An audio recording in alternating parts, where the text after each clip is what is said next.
About 30 more seconds, Mr. Mayor, until the stream starts. Oh, there it goes. Thank you. You're free to go whenever you'd like. All right, I will call this City Council workshop meeting to order.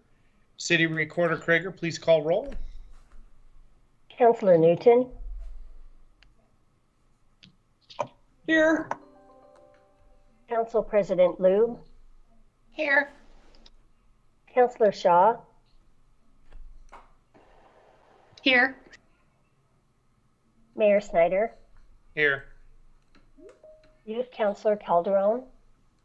Here. Councillor Goodhouse. Here. All right, before we proceed this evening, I want to make Councillor Goodhouse. Here. Okay, thank you. Before we proceed this evening, even with the Pledge of Allegiance, I'm going to make a statement on behalf of the council and the city. This afternoon, a verdict was reached in the trial of former Minneapolis police officer Derek Chauvin.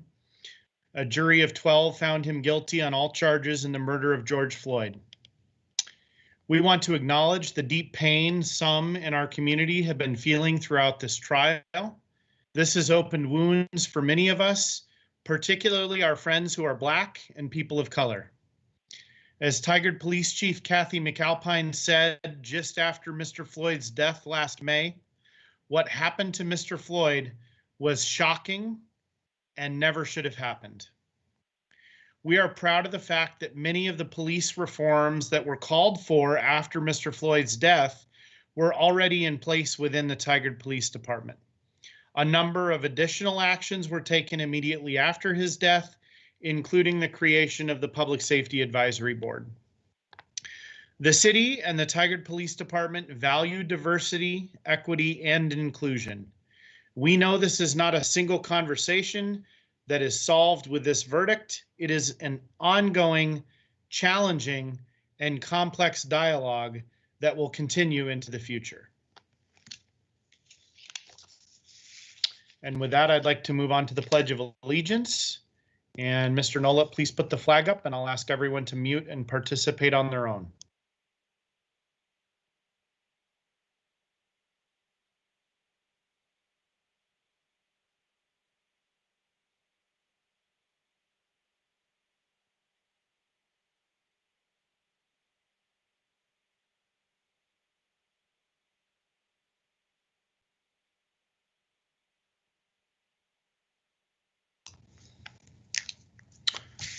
All right, thank you.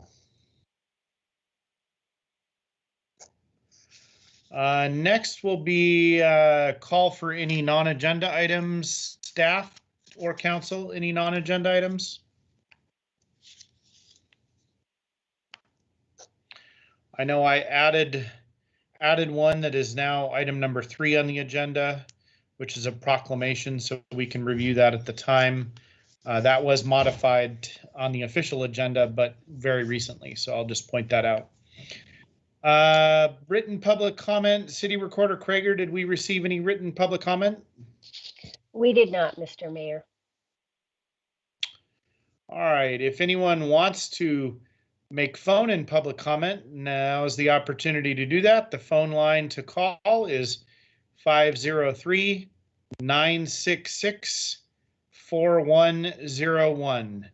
Mr. Nolip, are there any callers in the queue?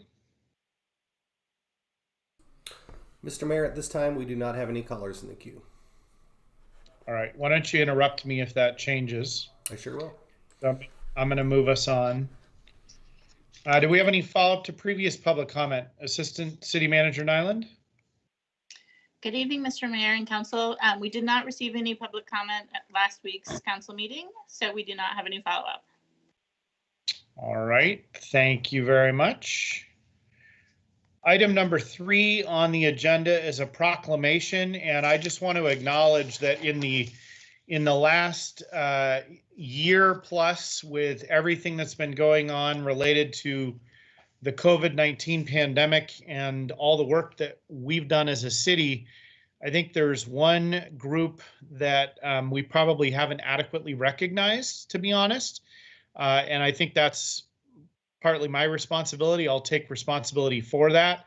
But once that was pointed out to me, it was unacceptable to not continue to recognize the significant contributions that our community emergency response team has provided. And it is National Volunteer Week, and so it seemed fitting to make this proclamation now. And I would like to read it in part for our community so that they know some of the major contributions that the community emergency response team in Tigard have made over the last year to our community. So the proclamation is to proclaim Community Emergency Response Team Day as April 22nd, 2021. Whereas the Community Emergency Response Team program educates neighborhood volunteers about disaster preparedness and trains them in basic disaster response skills, such as fire safety, light search and rescue, and disaster medical operations. And whereas CERT training promotes a partnership between emergency services and first responders and the people that they serve. Tigard CERT members use their knowledge and training to assist people in their neighborhood or workplace following a disaster or a critical incident. Whereas Tigard CERT is divided into 4 teams, blue, green, red, yellow, each led by a volunteer captain.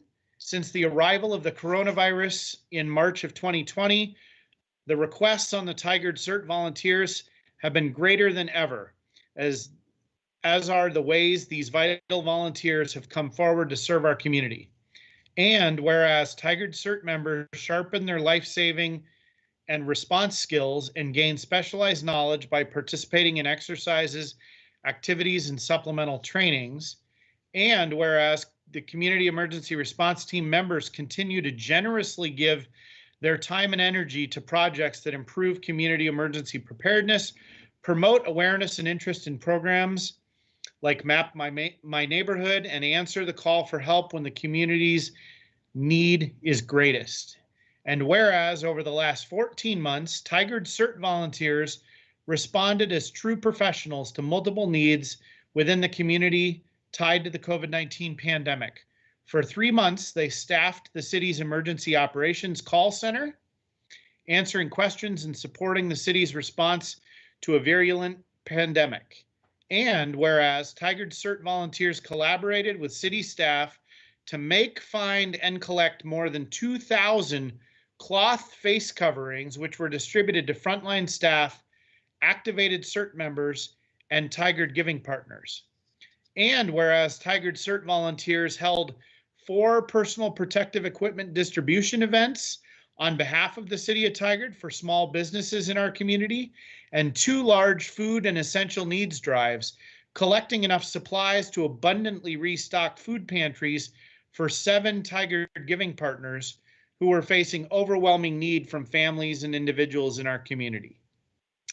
And whereas this January, Tigard CERT volunteers supported their first COVID-19 vaccine clinic with Tualatin Valley Fire and Rescue personnel, today these fearless volunteers support 3 vaccine clinics a week with firefighter EMTs, as well as Washington County clinics reaching Tigard's underserved community. This week, CERT volunteers completed their 41st vaccination clinic. Let that sink in for a second. 41st vaccination clinic, with more scheduled through the summer. Now, therefore, be it resolved that I, Jason Snyder, Mayor of the City of Tigard of Oregon, do proclaim April 22nd, 2021 as Tigard Community Emergency Response Team Day. And that is the proclamation. And I think that for our community, it's important to recognize the thousands of hours that this group has dedicated to our community over the last year. And frankly, the work that they do even before the time we're in a pandemic. And I would encourage folks that are interested in participating to get involved and to look for more information about the Tigard CERT program. With that, I know we don't have necessarily on the agenda a vote on this proclamation, but I'd like to take one anyway. Is there a motion? I move to proclaim April 22nd, 2021 Community Emergency Response Team Day. I'll second. Okay, it's been moved and seconded. City Recorder, roll call vote, please. Counselor Newton, Yes. Council President Lube, Yes. Counselor Shaw, Yes. Mayor Snyder, Yes. Counselor Goodhouse. Yes. All right, that motion Mr. carries. Mayor. Sorry, Yes, Counselor. Mr. Mayor, this is Counselor Newton. I want to thank you for doing that. As I heard you were going to be doing that, I thought about how I check the city's Facebook and Twitter feed every day. And over the last year, I've seen so many postings of our CERT team members answering phones, volunteering at different things. So thank you so much for thinking of that. They provide a very important service to our community, and I really appreciate it. Thanks. Thank you. Counselor Goodhouse, did you want to say something else also before I announce the results of the vote? You want to announce it real quick, then I'll say? Oh, go ahead. Okay. All right. I was going to say the same thing, kind of similar to what Councilor Newton was saying, is just a big thank you to our CERT team and how much they do. And I know a year or two ago in our budget committee our budget hearing, it was coming up whether or not what to do with the program and what resource it would provide to us. And on Friday, I went to the TVF&R event for the COVID vaccine, and they were all there. They did a great job of getting people through there quickly. So that just shows when we have a situation that happens, a pandemic, some kind of disaster, they're there in force to help and get things done quickly. And so with their help and volunteering help, it made it really a smooth process to get people through quickly to get their vaccines. So I want to thank all the CERT members and also just let the public know how much, they really help out and get things done. All right, thank you. Any other members of council want to say anything? Council President Lube. I just want to thank all the volunteers for their service. It's incredible, all of the work that they do. And especially in these sorts of times, being out there and helping the community, it's really encouraging and positive, and I'm grateful for their service. All right, with that, I will announce that the vote passed unanimously, and therefore we have made the proclamation. So thank you again, everyone. And frankly, I want to thank all of our volunteers.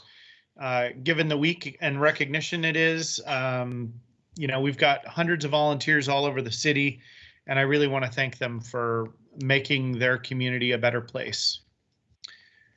Let's move on to item number 4, which is a joint meeting with the library board to receive an annual update. Library Director Bernard. Good evening, Mr. Mayor, City Council, fellow Tigard teammates, and members of our community. My name is Halstead Bernard. I use she, her pronouns, and I am the director of the Tigard Public Library. And it is my pleasure and honor to be here with you all to introduce the council's annual joint meeting with our library board. Our board members have so much to share with you tonight that I don't want to take up any more of their valuable time. However, I am here to answer any questions you might have after their presentation concludes. So I'll hand it off to Katie Harris, our library board chair. Good evening, Mayor Snyder and the members of the council. Nice to see all of you. It's nice to see many of your faces. I haven't gotten to see you except on your social media channels and things over the last year. So it's nice to be with you tonight. My name is Katie Harris, and I am the chair of the Tigard Public Library Board. Joining me tonight are a few of the other members of the board. We have Mary Bogart, Kate Ristow, Helen Allen, Gail Stevens, Suzanne Sikora, and Shirley Edwards. And as well as Halstead Bernard, as you know, the director of the library. I want to thank you for allowing us to join you tonight. We really appreciate this opportunity to talk to you about a very important community service and resource, Tigard's Public Library. Thinking over the last year, I think the word that we can all use to describe it has been unprecedented, and maybe it's been overused, that word, but it's challenged all of us in many ways, and the library really has been no exception. You'll hear from Helen tonight and see in our video in a few minutes how things are different now, both for employees and patrons, but the library is still incredibly vibrant throughout all of this. Finally tonight, Kate will then share how the library is using their strategic plan to really look toward the future of the public library. The past year of the public health emergency, the wildfires, and racial unrest, also, while challenging, have really highlighted the library's core values.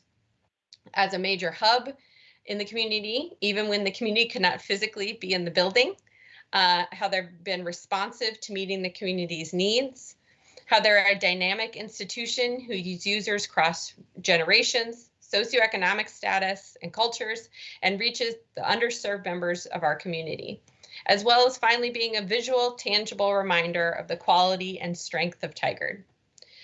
The robust, responsive, educational, cultural, and democratic services that the library provides are one of the reasons that Tigard is a highly livable community. On a personal note, as some of you know, I have been on the Tigard Library Board for 10 years, and I will term off this June, sadly. But the way the library has responded to everything that has been thrown at it over this last year has made me incredibly proud. Probably the most proud I've been in the 10 years I've served on the board. Because they've continued to thoughtfully serve the community at a level that I can really only describe as exemplary. And I looked up a lot, I used a thesaurus, and I was like, what word can I describe them as? And I just kept coming back around to that as exemplary, because they've also had a really purposeful eye toward equity over this last year. And that's one thing that I've been so proud of. To help give you a sense of what things are like at the library these days, because it is different than how it's been, as how you may have known it previous to the last year, we'd like to share a short video with you. So.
So I hope that gave you a sense of what it's like in the library these days and what it's like for the books to actually travel to the patrons.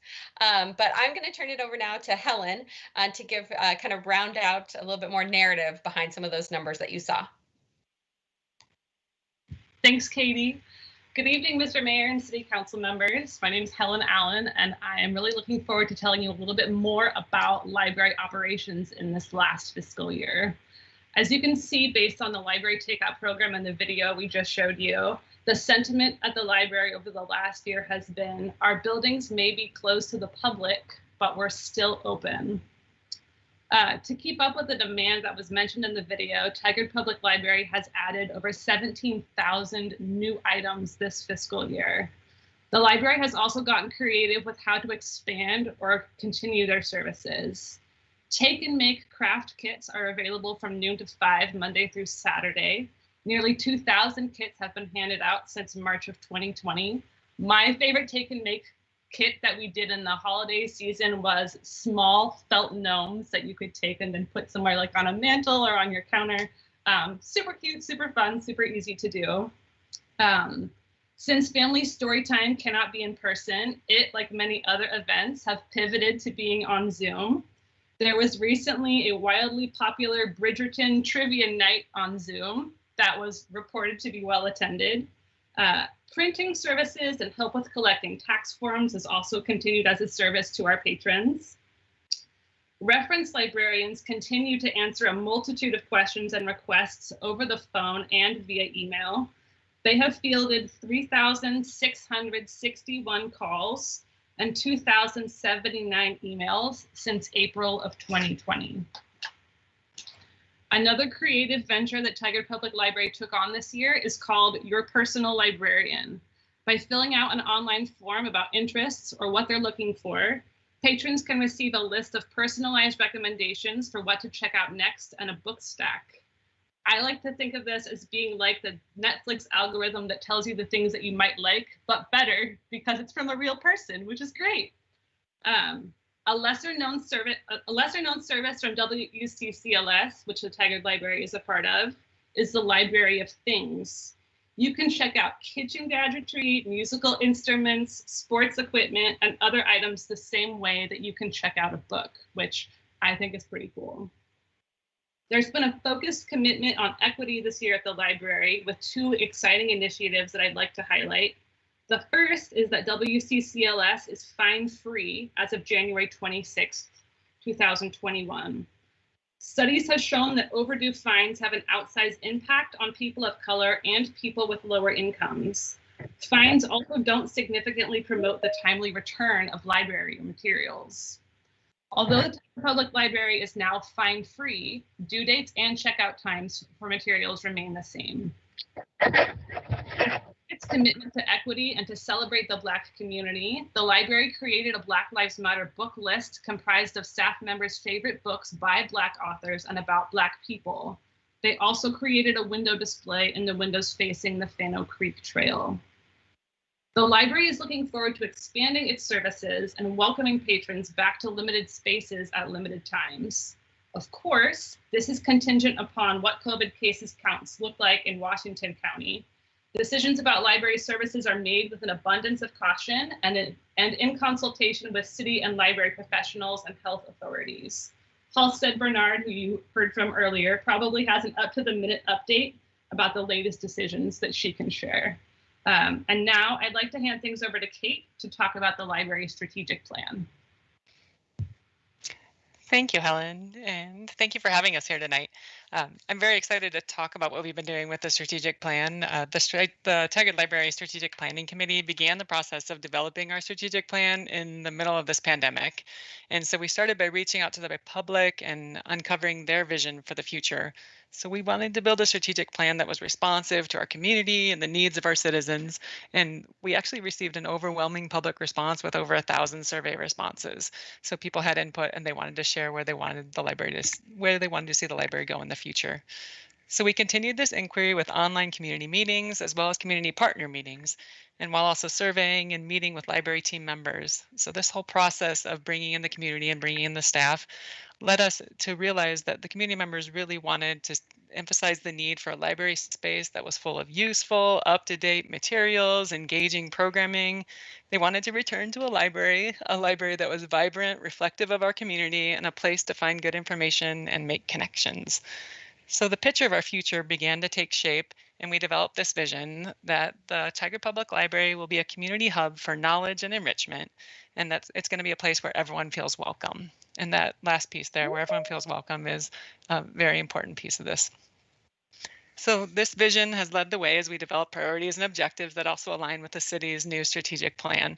And we want our future path to be focused and measurable, but also inspiring. And we want it to encourage us to keep doing better.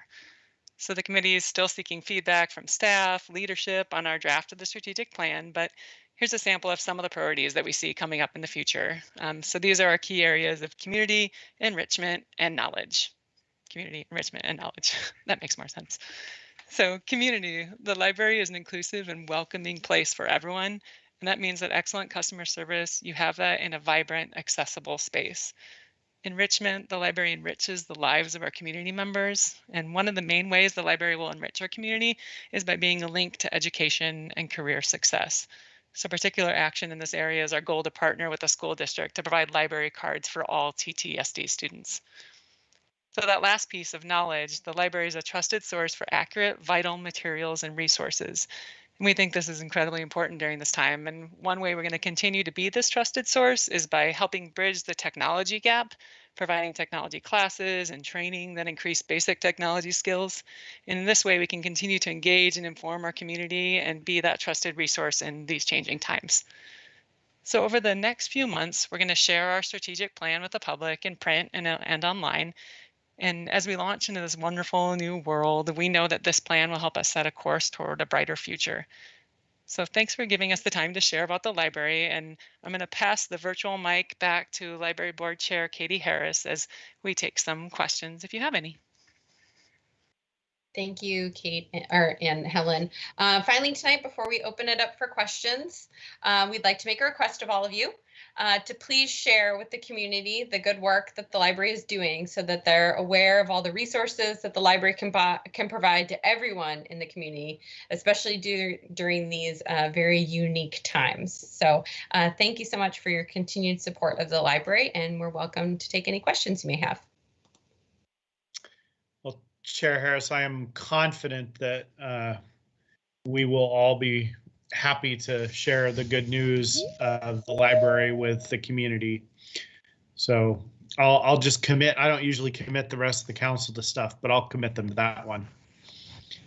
And questions, council? Comments? Let's go with Youth Councilor Calderon.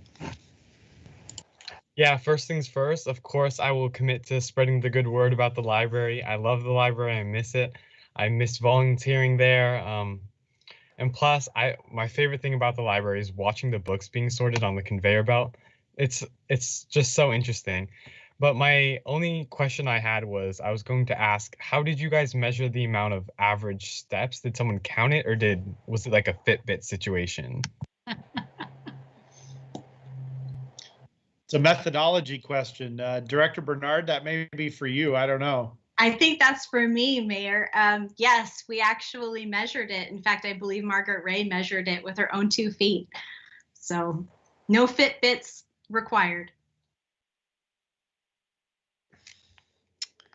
All right, Councilor Newton.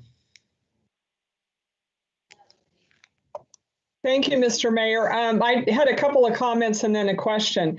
If anybody hasn't seen the Talking Tigard episode that featured, I know Kate, you were on there, where you talked about the strategic plan, it was great. I learned a lot. And since it's still underway, I would encourage folks to tune into that and listen. So that was a great thing. I also am always so struck, having been a staff member for the city for so long, at how creative the library is. And I love that book stack idea. I might have to try that. That sounds great. So you're always so creative.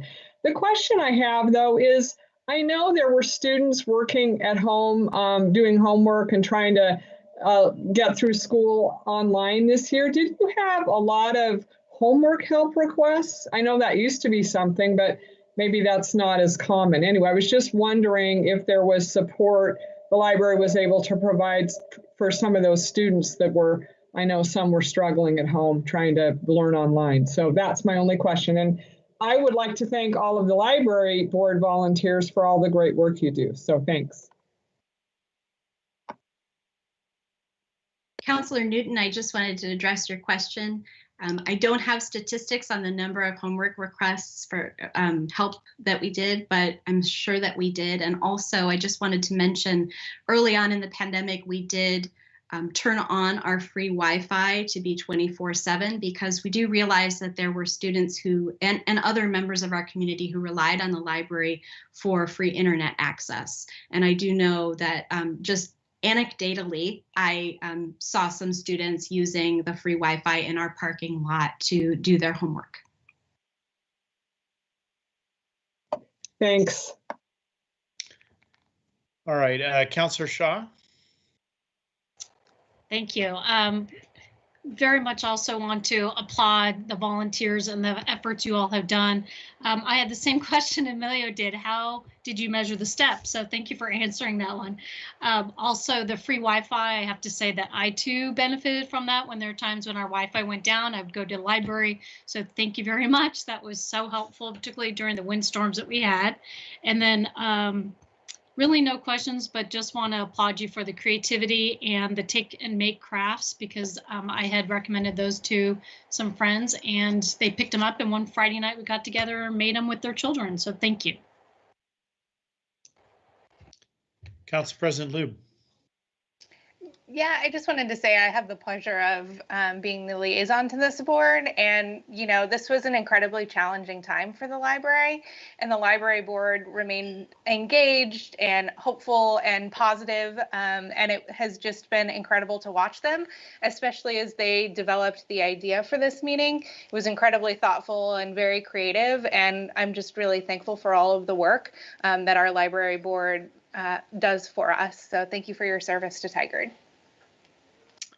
Councillor Goodhouse. Yes, and to echo everything everyone said, thank you for pivoting, you know, the challenging time, but, you know, keep pivoting based on how things change or how to get people picking up or find different alternate sources. So, you know, great job on being creative and thinking outside the box and finding ways to make it still work. Director Bernard, did you want to share more? Otherwise, I've got a follow-up too. I did, but I can certainly wait for your follow-up. I just wanted to give that up-to-the-minute update that Helen mentioned I might have to share about services. Bring it on. Well, it is my pleasure to announce that we will be expanding library services on Monday, April 26th, as we have been planning. Unfortunately, we will have to change our plans slightly because of Washington County entering a high-risk level. But we will still be able to offer computer access, self-service pickup of holds, browsing, and also access to restrooms in our building. We'll do so in a limited capacity for limited amounts of time. So we'll have a limited number of people allowed in the building at a time for 15 minutes at a time to start while we're in high risk. So I just wanted to mention that we are going ahead with this plan starting Monday, April 26th. If you're interested, you can help soft launch these services. We had our first soft launch this morning that was very successful, and tomorrow and Thursday from 10 a.m. to 11:30 a.m. if you want to drop by and test out the new services, you're more than welcome. And I thank you for that important announcement and the additional clarifications about what will be available. I do want to check in with the library board members that are present and make sure that it's always important to me that if you need support or help, you've already made one request and we can do that. But if there are other things that you need from the council, now would be a good time to ask. It's okay if you don't have other things beyond the sharing the news and communications front, but I just want to be deliberate about that. So is there either Chair Harris or other members of the library board? Thank you, Mayor Snyder. We really appreciate that. We talked about it internally during our board meetings. And while things are changing constantly and the library is having to be very creative and dynamic, I think so far we're in good shape. And I think all that we need from you at this time is just continued support and sharing the good work and resources that the library has to offer. So thank you. Well, thank you very much. It sounds like you guys had a thoughtful conversation about that already, so I won't pick on every other member of the board, but any last thoughts from the council, or we will move on to our next agenda item?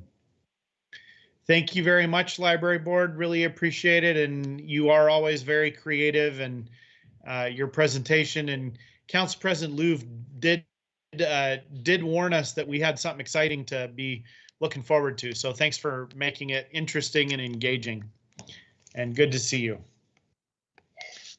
All right, we'll move on to item number 5 on the agenda, which is to receive an update on homeless services. Assistant City Manager Nyland. Good evening. I hope this briefing is exciting and engaging too. So that's a tough act to follow. So good evening, everyone. My name is Kathy Nyland, and I am the Assistant City Manager.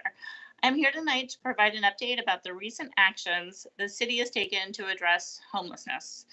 You may recall that at the February 2nd council meeting, there were a number of public comments about encampments appearing throughout the city. The concerns shared range from garbage collection to hazardous materials to the state of our public gathering spaces to what resources were available to help those experiencing homelessness.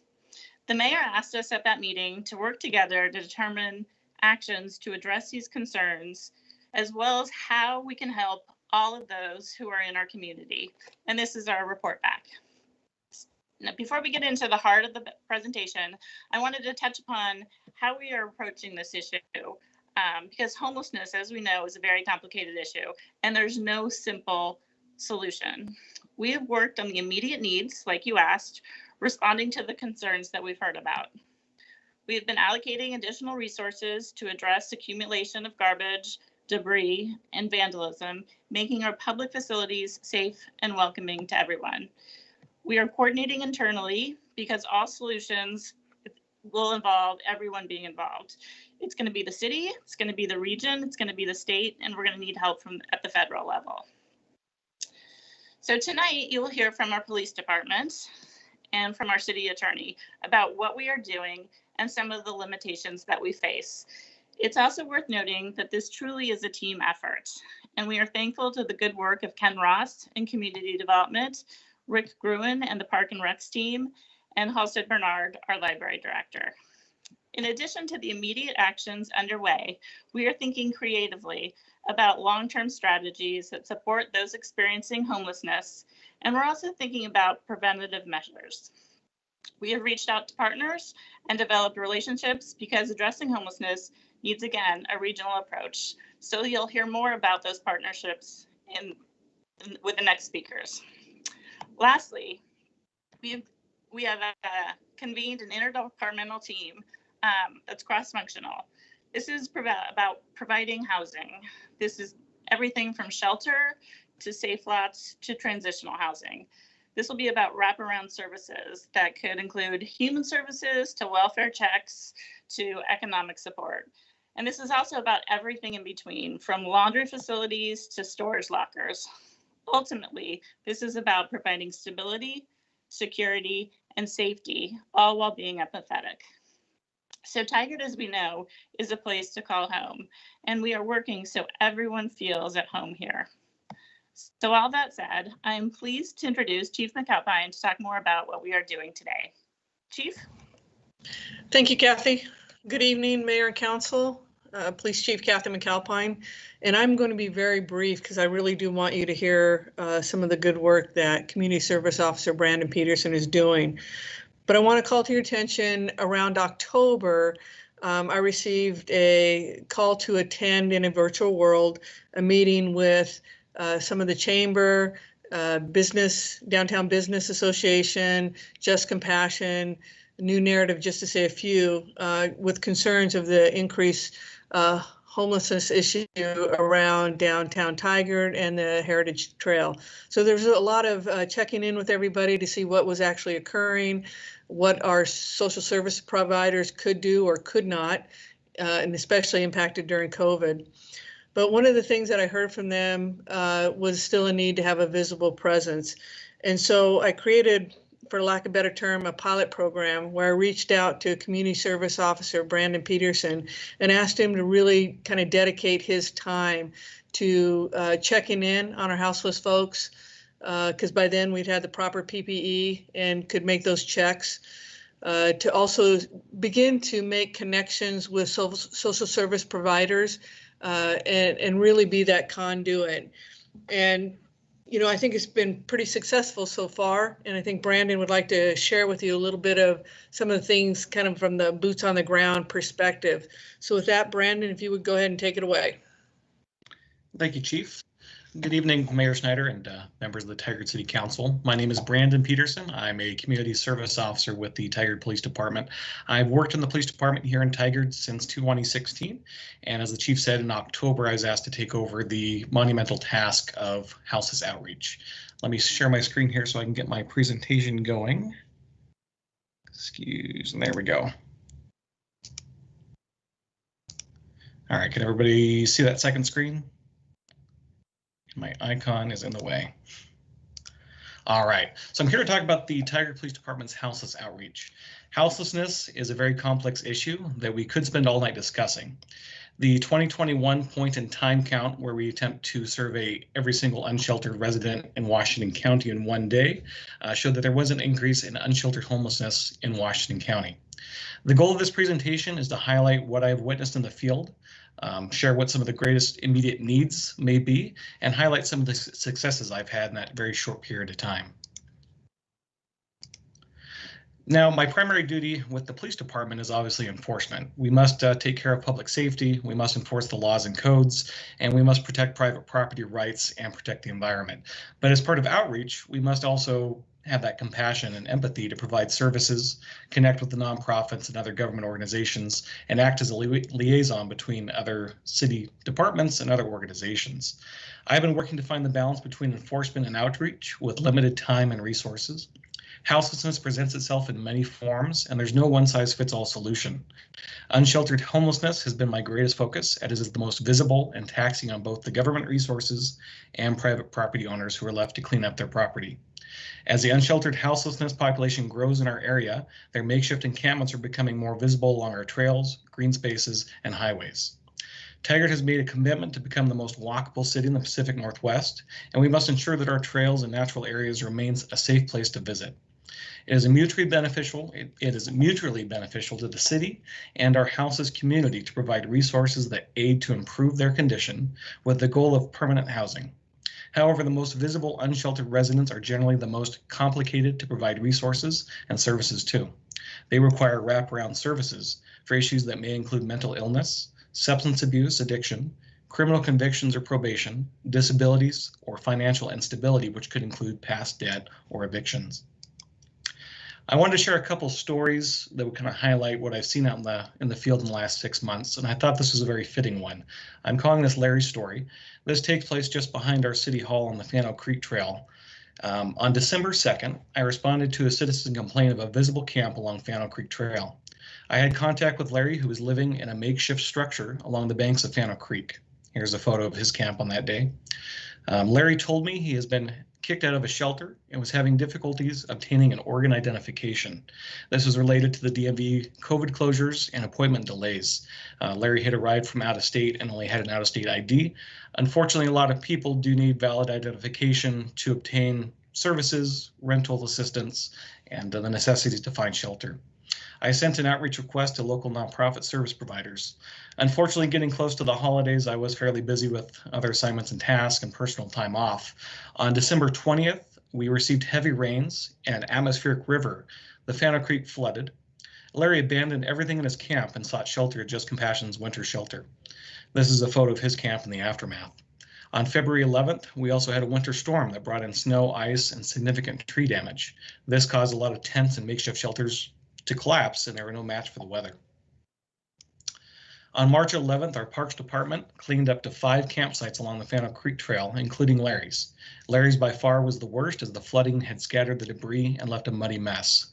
The city spent 35.5 hours in personnel time at a cost of $1,042 to clean up the encampments.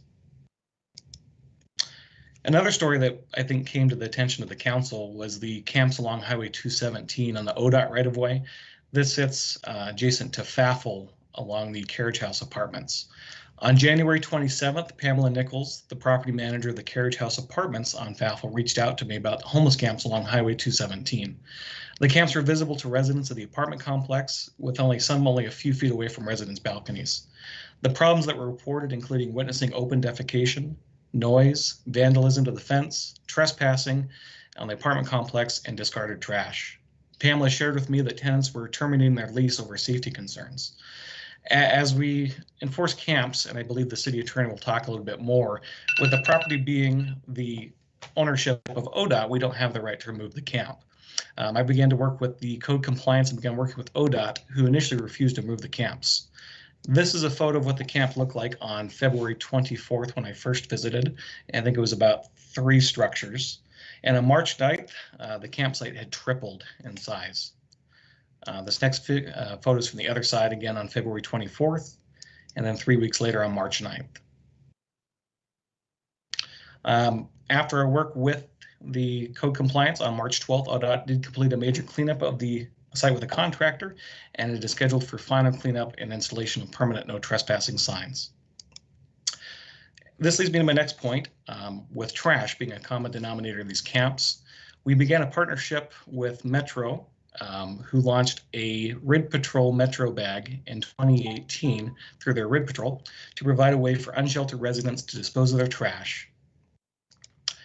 Most of our areas where we find camps are located in sensitive lands and protected natural areas, which are highlighted as these areas in our code.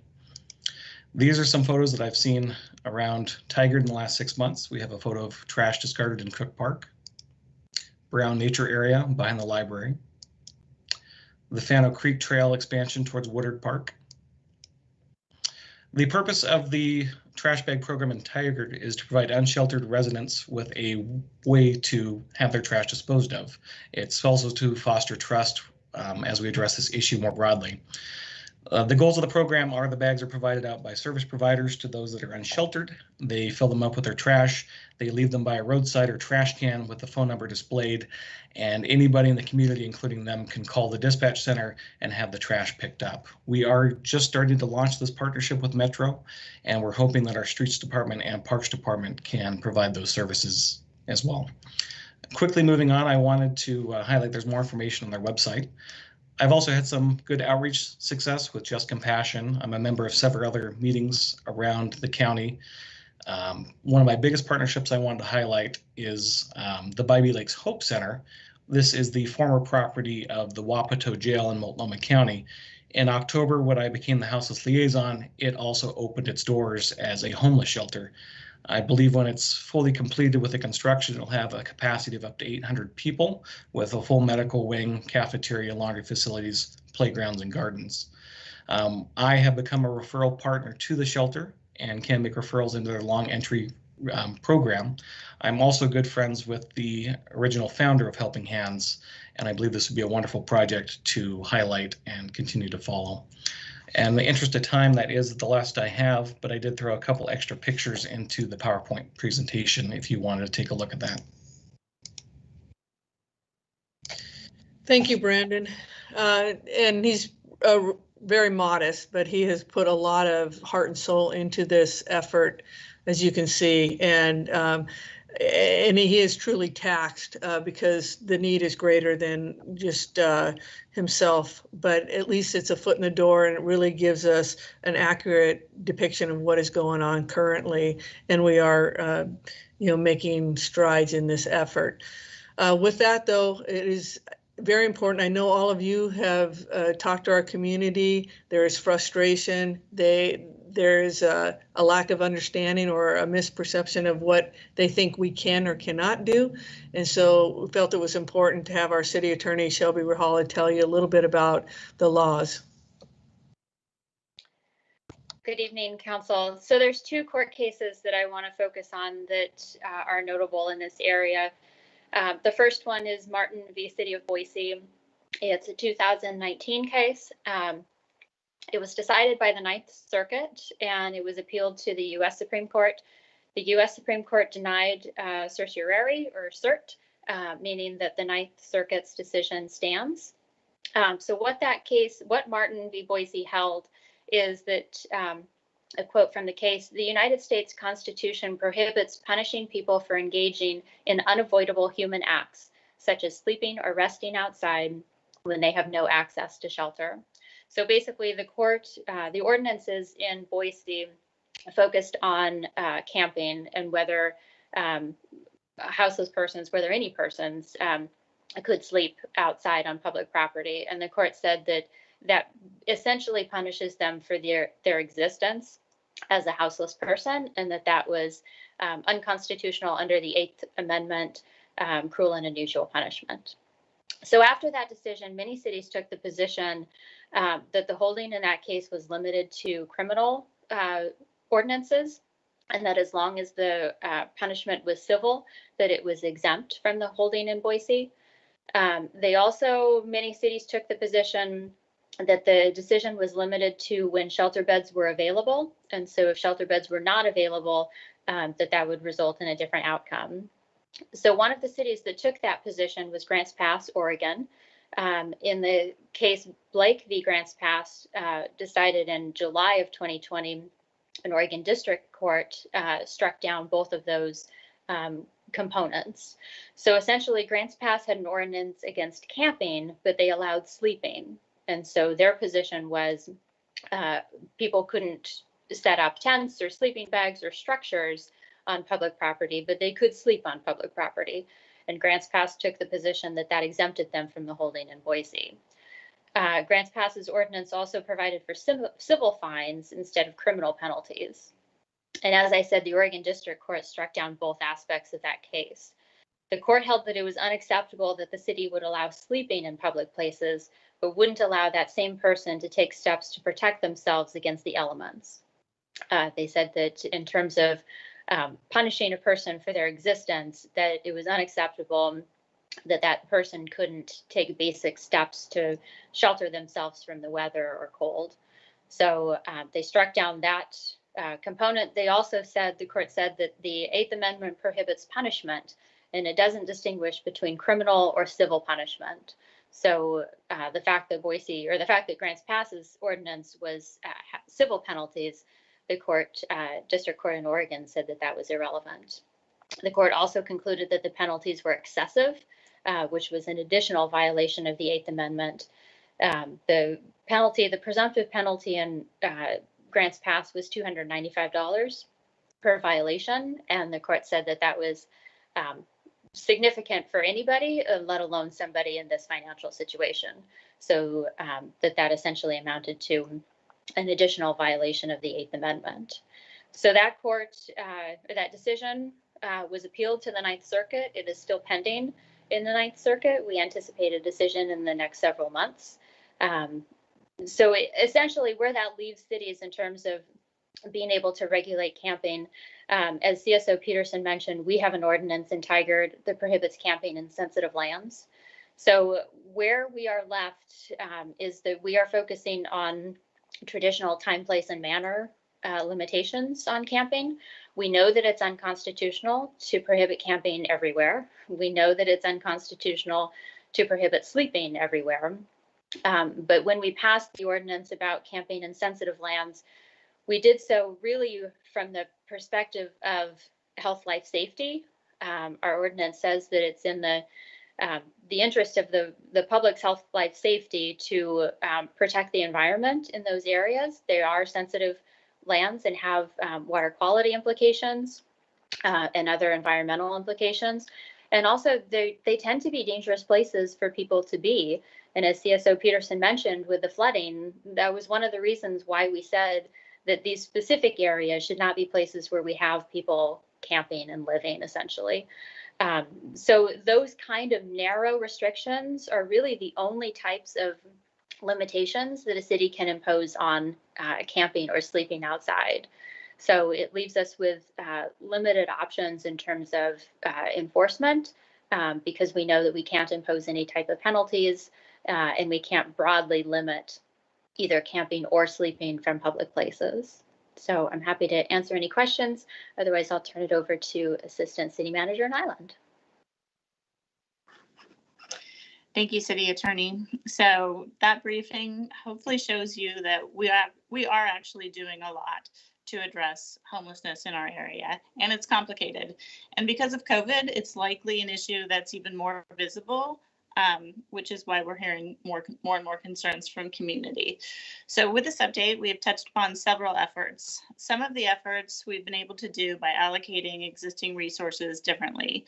Other actions that we're thinking of, strategies, may require future council action and appropriations. So tonight, we're seeking your guidance, which is needed as we move forward, continuing what we believe is a regional approach that meets Tigard's needs today, tomorrow, and for years to come. So thank you for your time. Thank you, everyone, for helping with this presentation, and we're available for questions if you have them. Thank you, Assistant City Manager Nyland. It looked like Councilor Newton had a question for the city attorney right at the tail end of her presentation. Yes, thank you, Mr. Mayor. It's sort of one question with two parts, City Attorney Rajala. What about us getting complaints from people camping on private property where the private property owner may be a non-resident, doesn't live here or know that there's people camping on their property? Is there something the city, how can the city respond to that? And the other question I have is there issues around not the fact that people are camping or sleeping or whatever, but any kind of behavior around the activity. So separate from the fact that they're camping or houseless, but those two questions. Because I have a memory of that coming up when I was on staff, but that was 4 years ago. So if you could help with that. Yeah. Yes, well, I'll actually answer the second part of the question first. Yes, the city does retain the ability to affect or to enforce against conduct not related to houselessness or the person's status. And so if a person is littering or engaging in illegal behavior, we still have the ability to take enforcement action against that. It does get a little bit trickier in terms of punishment. If the punishment were an exclusion, which is generally the punishment that we would impose on somebody engaging in that kind of behavior, if we exclude them, obviously it raises the question of what are the other options for that person. And so the consequences are a little trickier, but yes, we do have the ability to take action against that. In terms of the camping on private property, Chief McAlpine can also speak to this, but typically a private property owner will request a authorization from the Tigard Police Department for authority to trespass. And so basically we have a form that allows the property owner to request the police department to take enforcement action. And I see CSO Peterson just popped on and he can elaborate on that. I believe there's two parts of the question too about unoccupied property within the city that a neighbor may complain about. We have had a couple instances of that in Tigard. That is handled by our code compliance, Ken Ross, who will send a letter to the property owner to notify them of the problem. And in most cases, it's pretty solved very easily and quickly. We've also built relationships with other property owners in Tigard that have had problems in the past. They've signed the trespass agreement with the police department. We then carry their contact information and their authority to trespass people when we find them. And that's been very successful in some of the problem areas.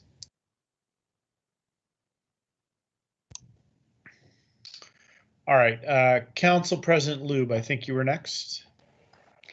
Thank you. I have two questions. The first is talking about this a little bit, on the region issue. This isn't something that's specific to Tigard, and I think it's important we continue to work with it on as a regional issue. And I'm wondering how we are working with our fellow cities and partners to address this as a region. And if you could speak to that, that's my first question.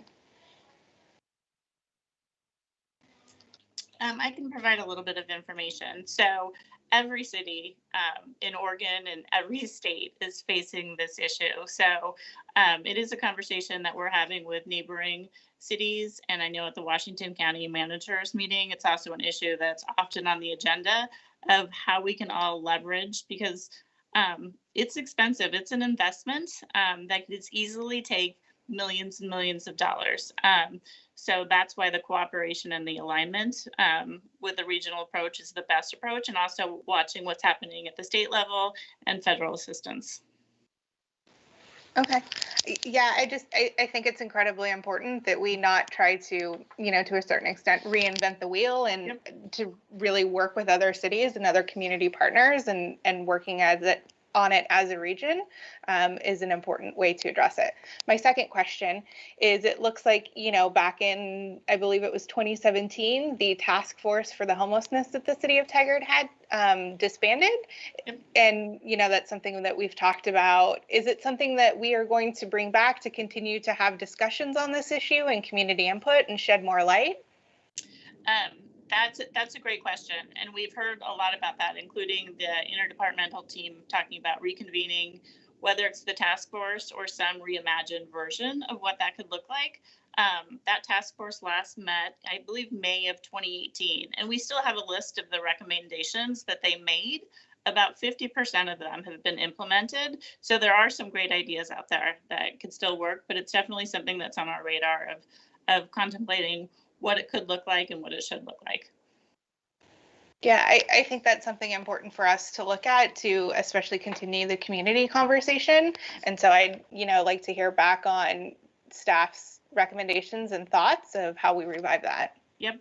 And as we kind of alluded into this briefing, education is going to be a huge component, because I don't think community realizes how complicated the issue is and what we can do and what resources are available or what's needed. So we agree on that front. Thank you. Of course. Councillor Shaw. Thank you, Mayor, and very much want to have a shout out for Chief Alpine, as well as CSO Brandon Peterson, for the work you did on both the pilot, the tremendous amount of work for cleanup. So I just want to commend you both for a very successful pilot program. Maybe that's going to continue, and I would probably hope it does. Also want to thank Assistant City Manager Nyland and City Attorney Rahala, because I think the education portion that you've mentioned, it is a very difficult issue, particularly when you have court involved, and explaining that to a public to understand, because I too, when I first moved to Tigard, couldn't understand why we weren't doing certain things, and because we're prohibited. So thank you very much. I think that educational component is key. And similar to Council President Lube, with regards to the homeless task force, something reimagined, but I think if we can get something together again, such as that'll help address some of maybe the other 50% that wasn't implemented, or maybe some new ideas since 2018 would be great. And also, Tigard really has done its part regionally. We have funded a number of different services that do help, and we work with Beaverton and Hillsborough. So I know we're trying to approach from a regional solution, but I just want to thank you all very much for what is a very difficult situation and all the work you've done to help the homelessness and those who are houseless as well. So thank you. Great, thank you. Councillor Goodhouse.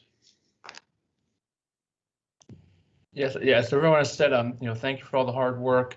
I know this is something that comes up a lot with businesses, homeowners, and people in the public, and people that have lived in Tigard for a long time.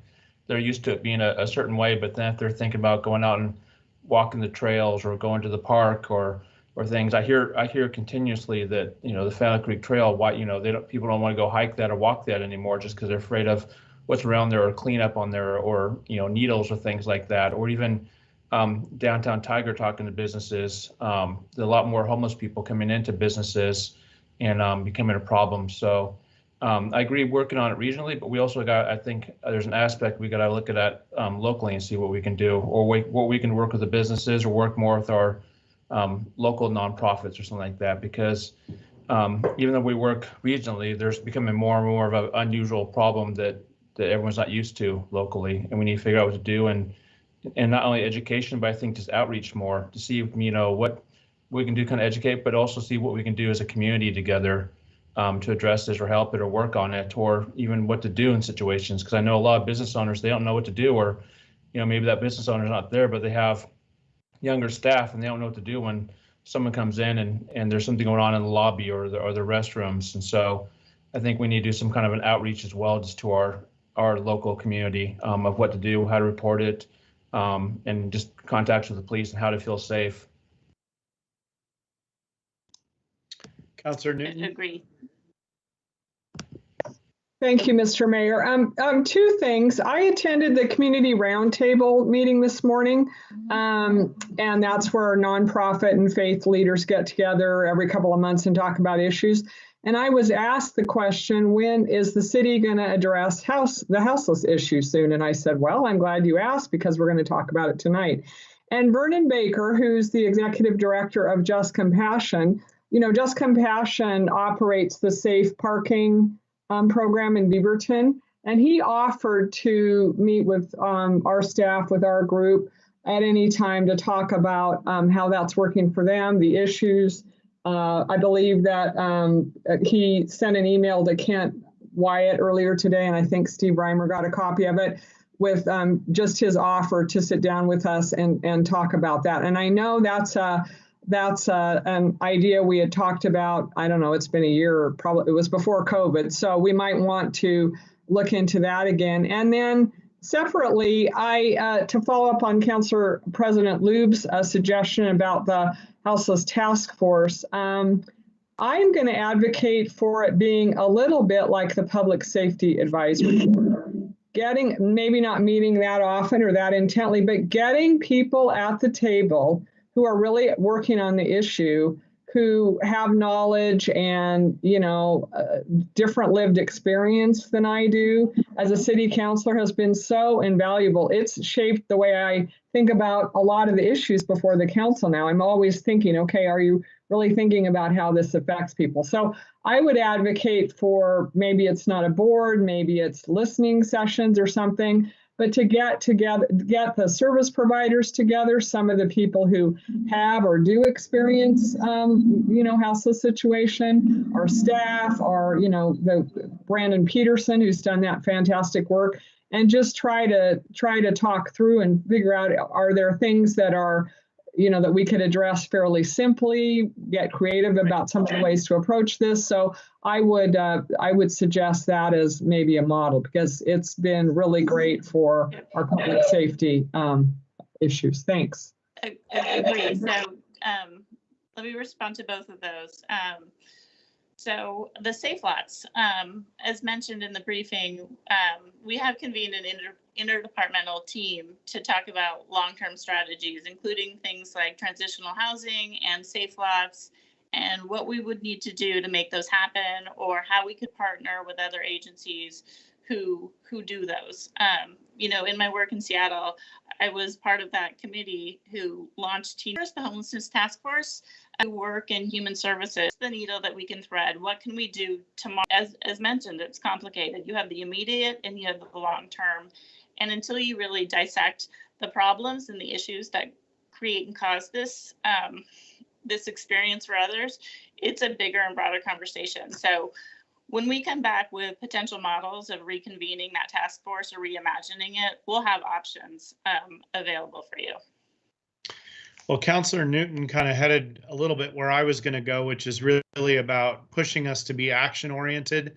And I guess that's my question and challenge to the team that's presenting tonight is, how are we going to take meaningful action, and what structure do we have to make that happen? And I guess I'm not totally clear on that, but maybe that can be a follow-up that, do we have an action plan? Are we working on one?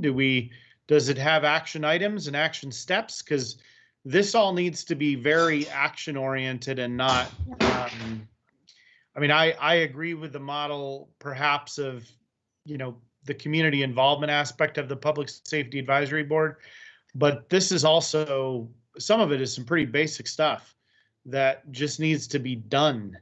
And I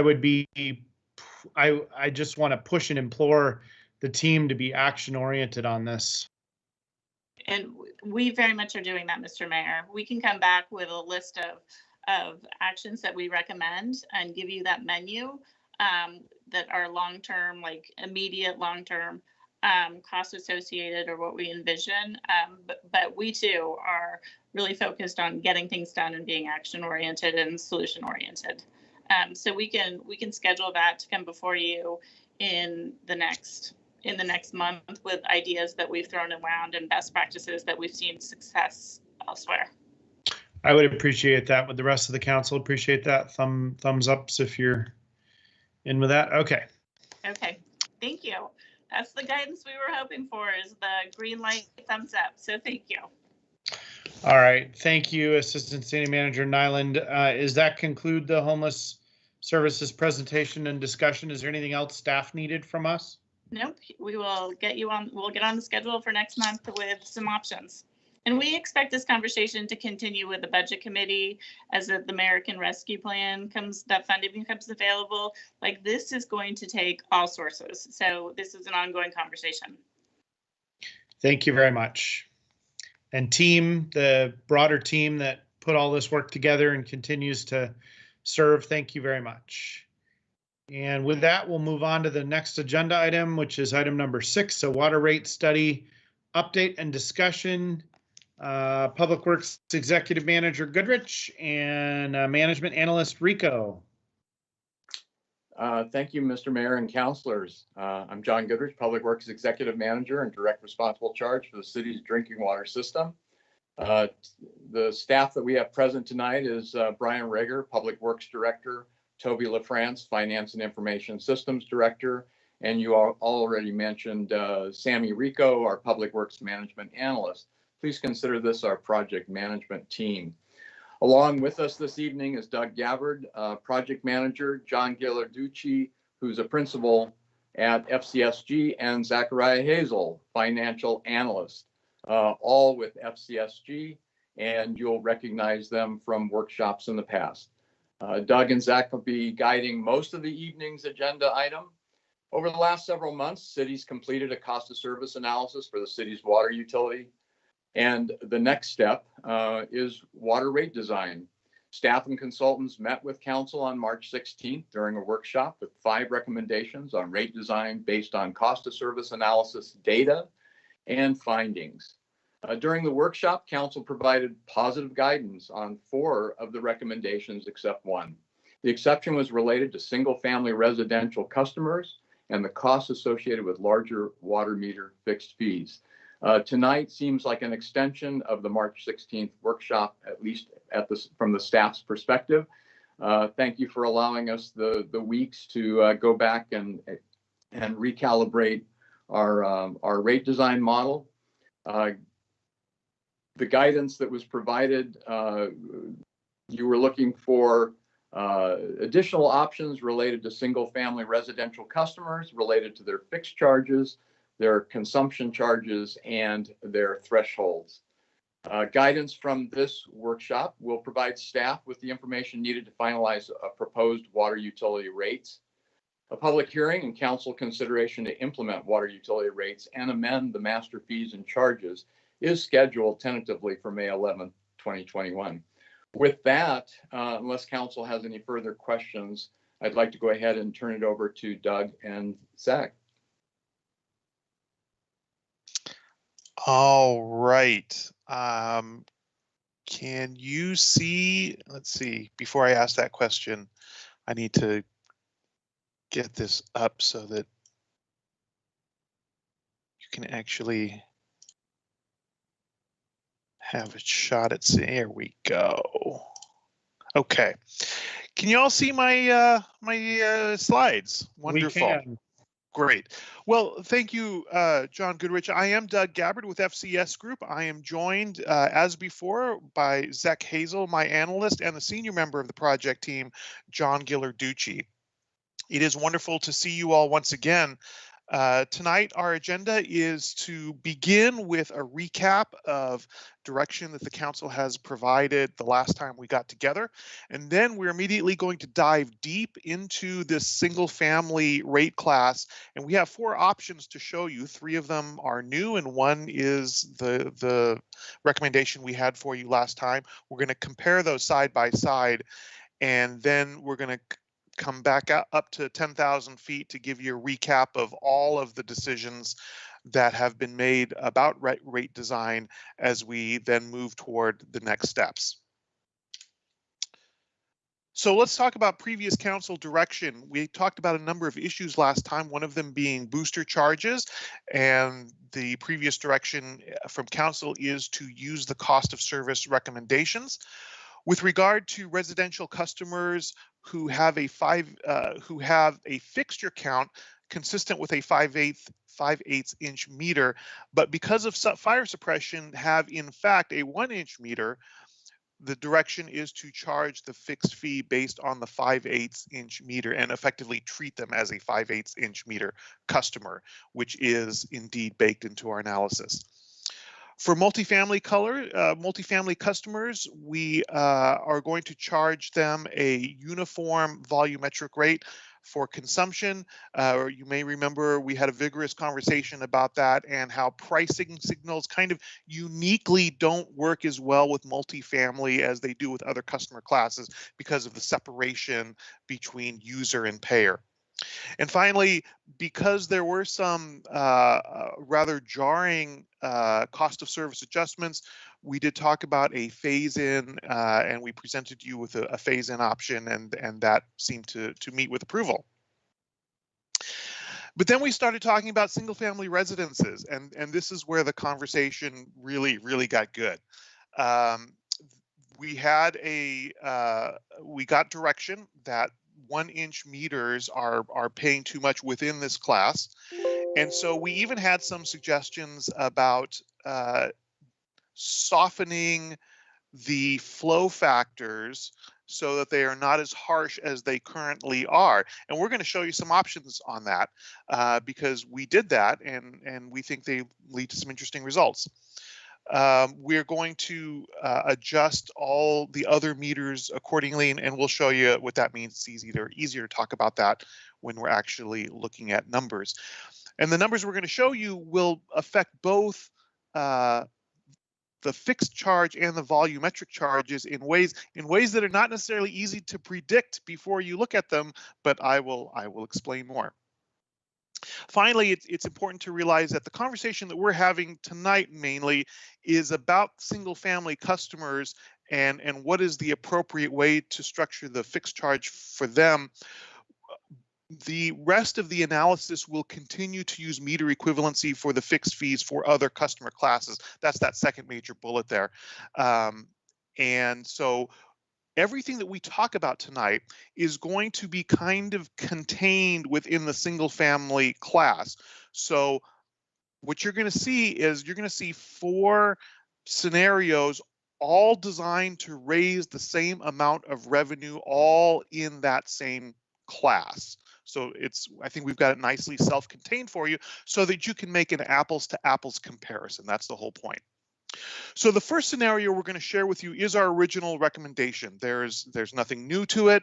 It will be a reminder. With the second scenario, we are now beginning to move away from the harsh gradations of the fixed meter charge. So scenario 2, we're going to use the softer alternate meter factors that you'll see on the right side of the small table in the frame here. We're gonna increase the base rates, especially for the smaller meter sizes, to sort of compensate that. And so scenario 2 is about softening the gradations, but still raising the same total amount of money within the fixed charge. Now, scenario 3 takes that a little farther, and we're going to now relax the need to raise the same amount of money in the fixed charge, and we're going to begin to lean a little more heavily on the volumetric rates. Scenario 4 is taking this to its logical conclusion. We're going to treat everyone like their 5/8 inch meters and recalculate the volume rates and see what comes out. So a nice series of options for you to consider.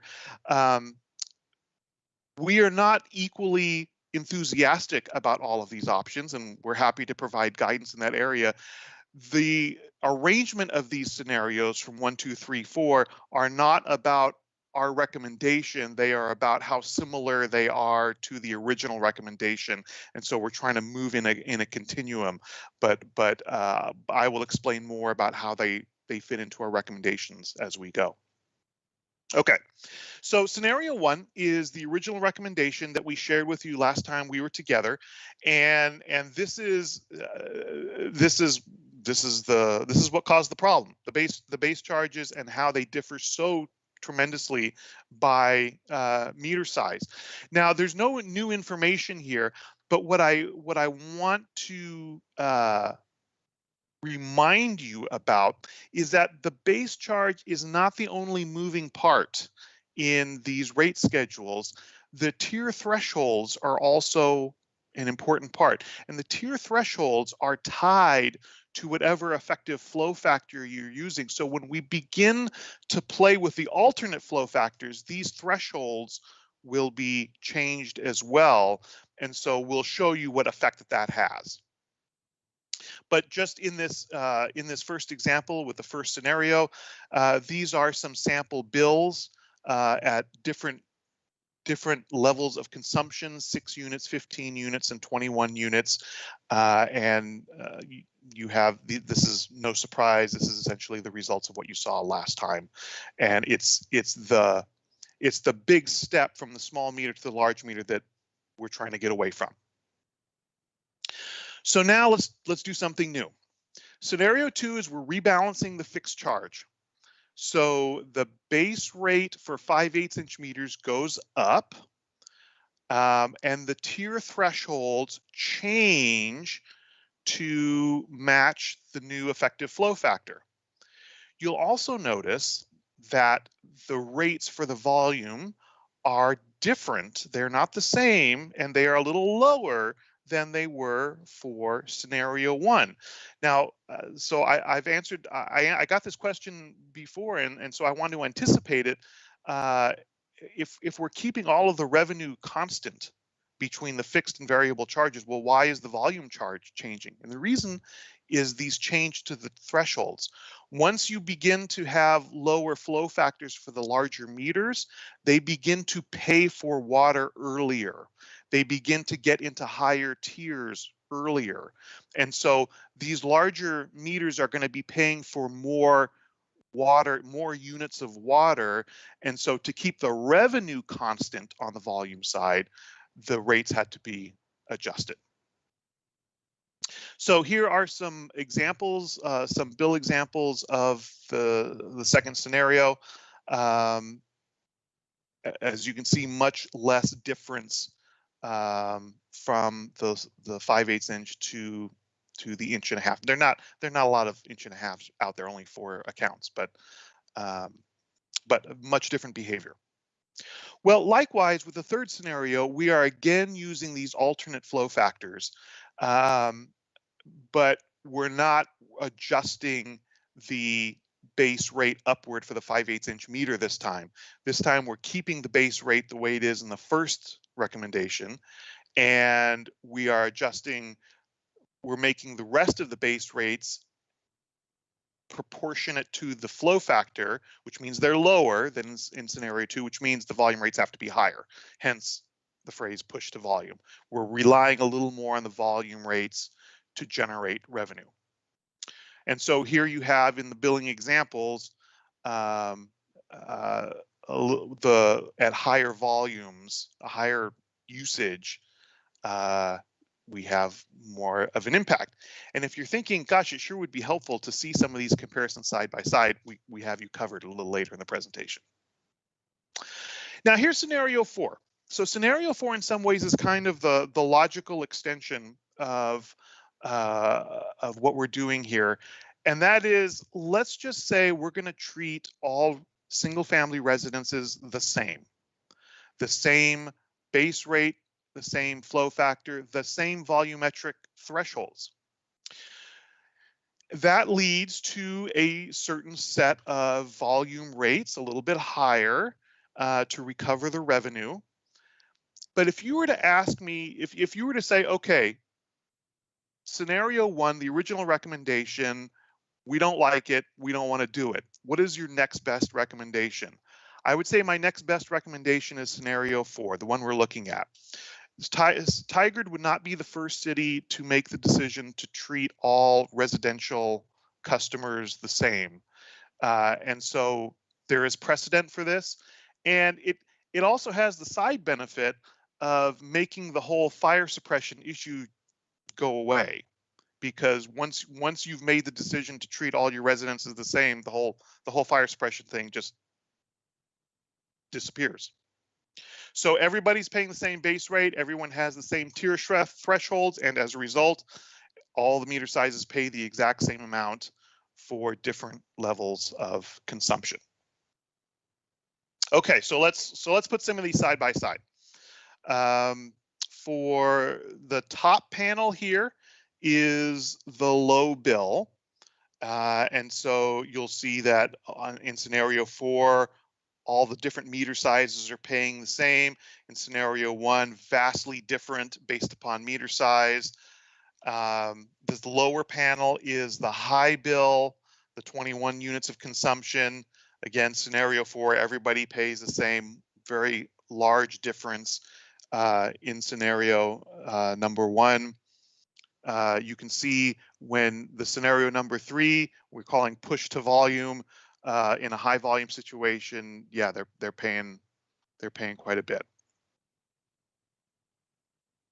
So let's recap.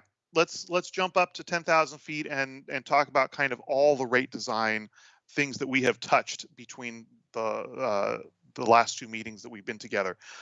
Booster rates, we are recommending based upon cost of service and the actual costs that are meant to be recovered by the booster rate, a lower booster charge than is currently being charged. We detailed that out for you last time, and this is a reminder of what that proposed booster charge is. Currently, we do have the 5/8 inch meters that do have fire, that would be 5/8 inch meters were it not for their private fire suppression. And we have those as 1 inch meters, but they are being priced as 5/8 inch meters, and that is baked into the analysis. And here's the details on the volumetric rates for multifamily. We recommend to treat them as uniform, and we've talked about why, and that's what this is a reminder of the numbers that we showed you last time. So where all this is going is we're hoping to create an amended fees and charges schedule effective July 1st. That's the beginning of the fiscal year. We're going to implement a phased approach as previously discussed in our last time together to smooth out some of the jarring adjustments to cost of service. And we're going to implement the residential rates that you're going to decide upon tonight. I'm guessing from among the scenarios that I have provided, and even though we're not equally enthusiastic about these scenarios, they are all feasible. They will all work. There are no straw men here. So I'm happy to provide further guidance on if you don't like scenario 4, then I'd be happy to help you choose between 2 and 3. But the next steps here are May 11th, the council business meeting, where there will be a public hearing to consider adoption of the amended fees and charges, and then after which the communication and outreach plan will be set in motion. And with that, my colleagues and I would be happy to answer your questions. Well, Doug, can you kind of led us to this naturally. Can you say between scenario 2 and 3, which one you recommend? I know you recommend 4 as your first, but between 2 and 3, what is your recommendation and why? That's fair. So just to give you the whole list, we're still not backing down from our primary recommendation of the first of scenario 1. So I want to be clear about that. But I know which way the wind is blowing. Scenario Hold 4. on, Doug. If you're going to say that, I'm going to challenge that and ask you why. Given what was demonstrated with data during that meeting that showed how many 5/8 inch meter customers were using far more water than 1 inch meter customers, I guess I want to understand why you're coming back and saying that's still your preferred recommendation. Mainly because it was never our assertion that a meter charge should be based upon projected consumption. That's an assumption that we never made. But what about actual consumption? Because that's what we were talking about. Yes, it was, and no, that is not our starting position. We look at meters as access to the delivery system. And so we consider whether we're talking about rates or we're talking about SDCs, we think the flow capacity of the meter is the paramount factor in pricing that. Okay.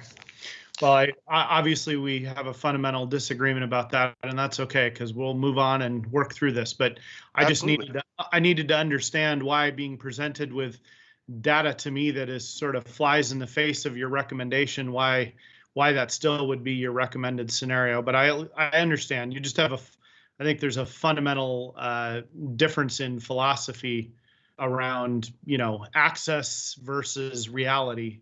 So I get that. Agreed. Okay. So if scenario 1 is off the table, we do recommend scenario 4. Scenario 4 is low risk in the sense that there are cities that are already approaching it this way. They've just made the policy decision to treat all meters as the base size for residential single-family customers, and I think that would, knowing the city council's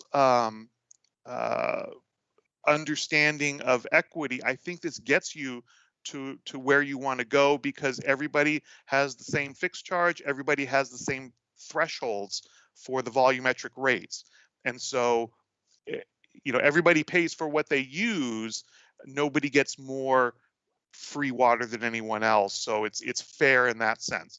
So if we don't like scenario 1, we like scenario 4 next. So now after scenario 4, if you were to tell me, no, I don't like scenario 4, what's your next recommendation? Well, the enthusiasm begins to drop off considerably. But between scenario 2 and 3, we have a mild preference for scenario 2, because at the very least we are keeping the revenue from the fixed charge whole, and we like that. We are advocates for fiscal stability of the utility, and we know that fixed charges can sometimes be a hard sell. And our perspective from working with a lot of utilities is, we know that a whole lot of costs of running a utility are fixed costs. A water utility is much like an airline, where the incremental cost of a new customer is basically a bag of peanuts. And so using a fixed charge to recover those costs is something that we think is a good idea. And so for that reason, scenario 2 wins out over scenario 3, where more revenue is pushed to the volume charge. So, but I did mean what I said about all 4 of these will work. All 4 of these are feasible. You're not going to get sued over any of them. They are all available. All the numbers work. All right. So we're on to council questions. I'm chuckling because scenario 3, after going through them, was my preferred one. I'll just state that at the outset. So you're making me really crack up about the fact that we're on opposite ends of this analysis, but that's okay. Reasonable people can look at the same information and come to different conclusions. Councillor Shaw, you were first. Go ahead. Great, thank you very much. I appreciate the follow-up. Thank you for the information. You had mentioned with scenario number 4 that several other cities are doing this. And can you explain perhaps what's 1 or 2 cities that have been and how long they've been doing it? And if there's any implications as far as budget deficit or neutral or positive that you've seen? So I'm gonna invite John Ghilarducci to jump in on this. To my knowledge, the cities, I don't know of any cities that have just started doing this and therefore would be a good source of data on what the transition was like. My understanding is that there are cities in our client base that have been doing it that way for a while. John, do you want to get on this? Well, Lake Oswego is the most prominent among them, and they came up at the last meeting that we presented at, and I think they've been doing them that way for, and I'm going to guess, a decade, but and no significant financial ramifications that I know of. You know, they have healthy utilities across the board. And Council President Lube. Thank you. My question is, with scenario 4, you know, we're looking at charging everyone the $31.67, and knowing that, you know, in order to maintain healthy enough funds to be able to do the projects that we need to do and maintain our, you know, the infrastructure of our water source, I would have expected to see it actually, the amount change so we could cover the entire base rate. So I'm surprised, and I was wondering if you could speak to that rather than just having everyone at the $31.67, why it wasn't, you know, raised so we're still raising the same amount of base fee, and what sort of a risk is that putting us at, that we're no longer going to be, you know, capturing the same base fee? That is an absolutely doable scenario. So we just cut it off at these 4, but there is nothing implausible about. So what you're essentially saying is recalculate the base rate in scenario 4 to raise the same amount of revenue in the fixed charge, which is essentially what we did with scenario 2. So what you're saying is scenario 2 with no alternate flow factors, with all the flow factors being 1. Absolutely doable. That would just be my, I would be curious about that, because, you know, a big discussion topic that we had was ensuring part of the reason we have the base fee is mitigating the risk in really wet years. So we have enough, you know, funding to continue to work on these projects and maintain our infrastructure. And I'm concerned about shifting too much of it, you know, to the variable rate of consumption. And if I could add one thing, that would be a really strong alternative, and it's one that we did talk about a little bit internally. The reason that we went with this one as the one to present was because once we knew that the 5/8 inch meter charge was in that $31 to $32 range, it seemed I don't know, harder to present and defend a rate that would then be higher for the whole, for even those smaller meter sizes. So they would essentially be paying a higher rate so that those larger meter sizes could pay a lower fixed rate. So that was the only reason. Your suggestion is a good one.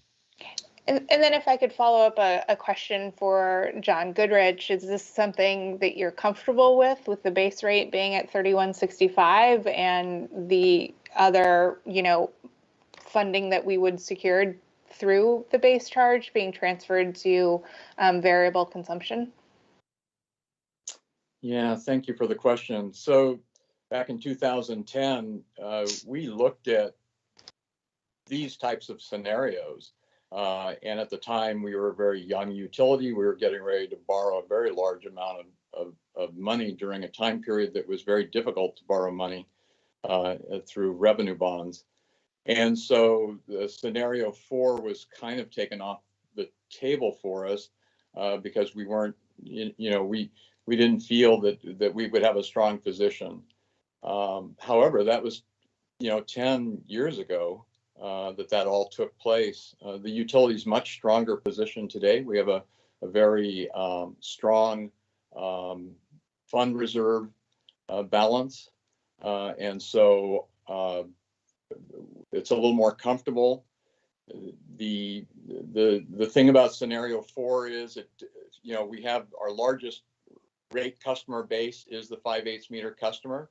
From a communication standpoint, 3167 is a lot easier to approach than the 34, and I forget what the cents were. If you remember back on March 16th, we provided a slide where we had flattened all of the meter sizes for single family residential customers at approximately $35, and then also flattened there. So I think it was very similar to what you're talking about, Council President Lube. So that's one of the reasons why, from a staff perspective, and we came to this recommendation separately from Doug and his work group. We took a look at these scenarios. We agree that scenario 1 is a American Water Works Association strong financial utility practice. You can find it in chapter 7, some like page 167 or something like that, and that's right there. And so anytime you're talking to a financial consultant for water utilities, they know exactly what you're talking about and how base capacity is and fixed meter is placed. Scenario 4 is also recognized by AWWA as a utility practice, because you're taking all of the residential customers and you're creating one base charge, one base capacity. And that way everybody's being treated the same within that customer class. And I think that's the way that Doug was describing it. However, it does increase the tiered rate structure for consumption. Over the last 10 years, I've probably talked to, I don't know, hundreds, if not maybe 1,000 customers. When I talk to those customers, and I think for our utility billing staff and other individuals within the city, when we're talking to those customers, a lot of times what we hear is, I don't mind paying for what I use, but I don't like paying for what I don't use. And I think that Mr. Mayor, that was a point that Mr. Mayor was trying to make back on March 16th, and certainly a point that is still valid today.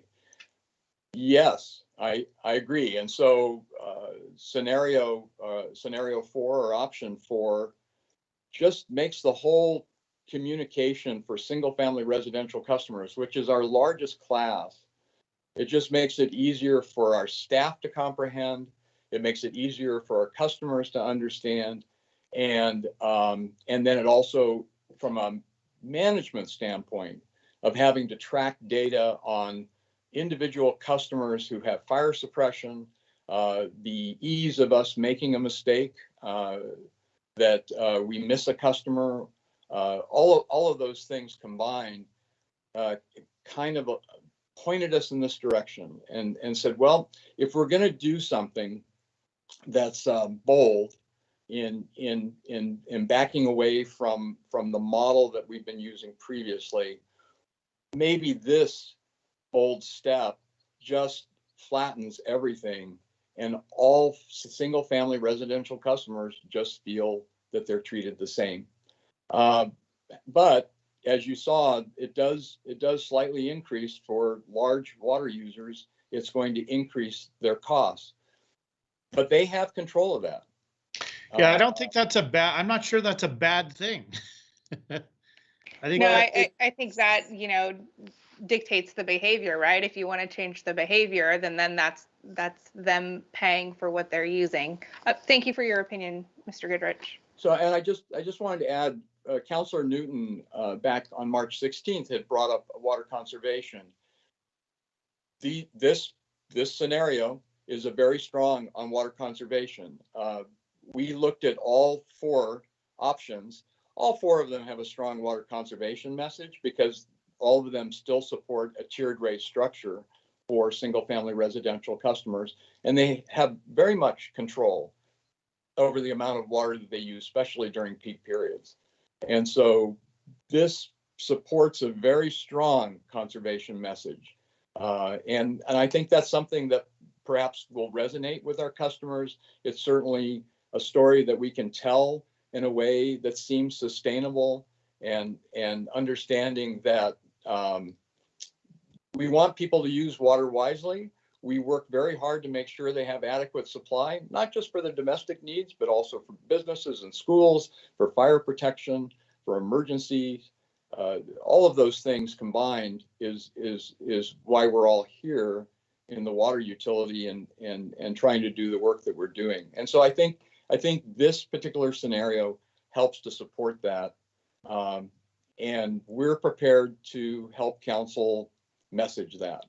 If this is your choice, if as Doug pointed out, the other scenarios, we will do what we need to do to get the message out regarding those, and provide the communications and make the implementation smooth. And that's all I have. Thank you. Councilor Goodhouse. Yes, a lot of the questions I had kind of been answered. I was originally leaning kind of towards 2, but now 4. And I agree with what Council President Liu was saying, is that, make sure that what option we have is going to be able to fund everything we need, stand the test of time. One question I have though is, so if we switch to scenario 4, does that just mean then that booster charge is factored into that? So the ones that do need to be in places where they need the extra pumping and fees, that means it's just that spread across all users? No. So the booster charge, the reduction in the booster charge is factored into all scenarios. So there is, so Councilor Goodhouse, you are correct that the reduction of the booster charge does require revenue to come from the rates, because you had the booster charge paying for more things before. Now it's going to be a lower charge. You still need to have that revenue. Well, that revenue is baked into all of these 4 scenarios. Doug, hold on a minute. I think you're missing something that Councilor Goodhouse is trying to ask, which is that the booster charge will still exist and be added on top of the base rate. Well, I think that was actually his question. So okay, I beg your pardon. Maybe he can clarify. Yeah, that's what I was getting at, because if you're saying if you're going to go to one rate for all, you're still going to have, for those that do need the booster, that will still be a separate line item. But you're saying that they'll be paying a portion of it, they would be paying their full amount, and some of it will be spread across other users? Well, that was the result of the booster charge coming down, but the booster charge will still exist as a separate charge, and those who benefit from it will have that as an additional line item on their bill in addition to whatever scenario is selected here. John, let me try to help clarify this because I can see where the confusion's coming from. So the booster charge analysis that they did indicated people were paying more for booster charging than they needed to, i.e., we were charging them more than it cost. So if you start charging them just what it costs, then that means that you're collecting less revenue from that source. And that revenue still has to be collected. And so the only alternative to collect it is to collect it somewhere else, which goes into the base rates. So I hope that helps further clarify where I think you're headed. Yeah, and that's what I was wanting to clarify. So we would have if we went with 4, and if we did the hybrid model similar to what Council President Lube said, we'll still have some people that would still have a separate booster fee. Would there be anything else, or would that be about the only other additional charge that we would see for users? I believe that's the only additional charge, and the incidence of that charge, in other words, the bills on which that charge would appear, are the same bills that it appears now. It's just the amount would be lower. Okay. But and not just going because part of the message just kind of sound like we'll have a one rate, easy explanation for everyone and communicating, but we'll still have that aspect that we'll have to always have. Mr. LaFrance, you want to weigh in? Good evening, Mayor and Council. Toby LaFrance, Finance and Information Services Director. And actually, if one recommendation for council and our consultants to consider,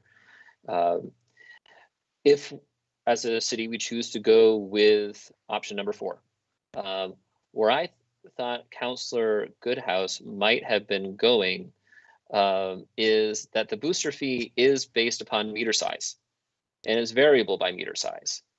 And if one of the attractions of scenario 4 is the ease of communication, everybody who's a residential customer has the same base fee. And that would not be true if we had variable booster charges based upon meter size. For those people that are neighbors in the booster area. So a recommendation or something that we could consider is for the booster charge, potentially flattening the booster charge in those first few meter sizes, so that we can have communication to our customers, residential customers, that they are in fact getting the same base fee. And those that are in booster areas do pay more than those that aren't. However, the neighbors, if 5/8 inch meter and a 1 inch meter who are neighbors in that booster area would see the same base fee. So sort of a flat booster charge is where you're going with that, Mr. LaFrance? Yeah, at least for those first few meter sizes. Okay. Where would you recommend cutting it off at? 1 inch or 1.5 inch? Probably let's be consistent and be 1.5, even though I don't think we have very many commercial industrial customers up in the booster area where this would be an impact. And if it is, and if I'm wrong on that, then I would amend my recommendation to say 1 inch, and I would say we can present that with the fees when we come back on May 11th, based upon the data that we've got. I appreciate that, Toby, because that's what I was trying to kind of figure out. If we were trying to streamline easy communication, but then we still had another whole area that didn't make sense. So thank you for jumping in on that. Okay, you're welcome. I've thought through all of what's being shared. It seems like scenario 4 is getting a lot of consideration and discussion, and I'm probably comfortable with something based on scenario 4.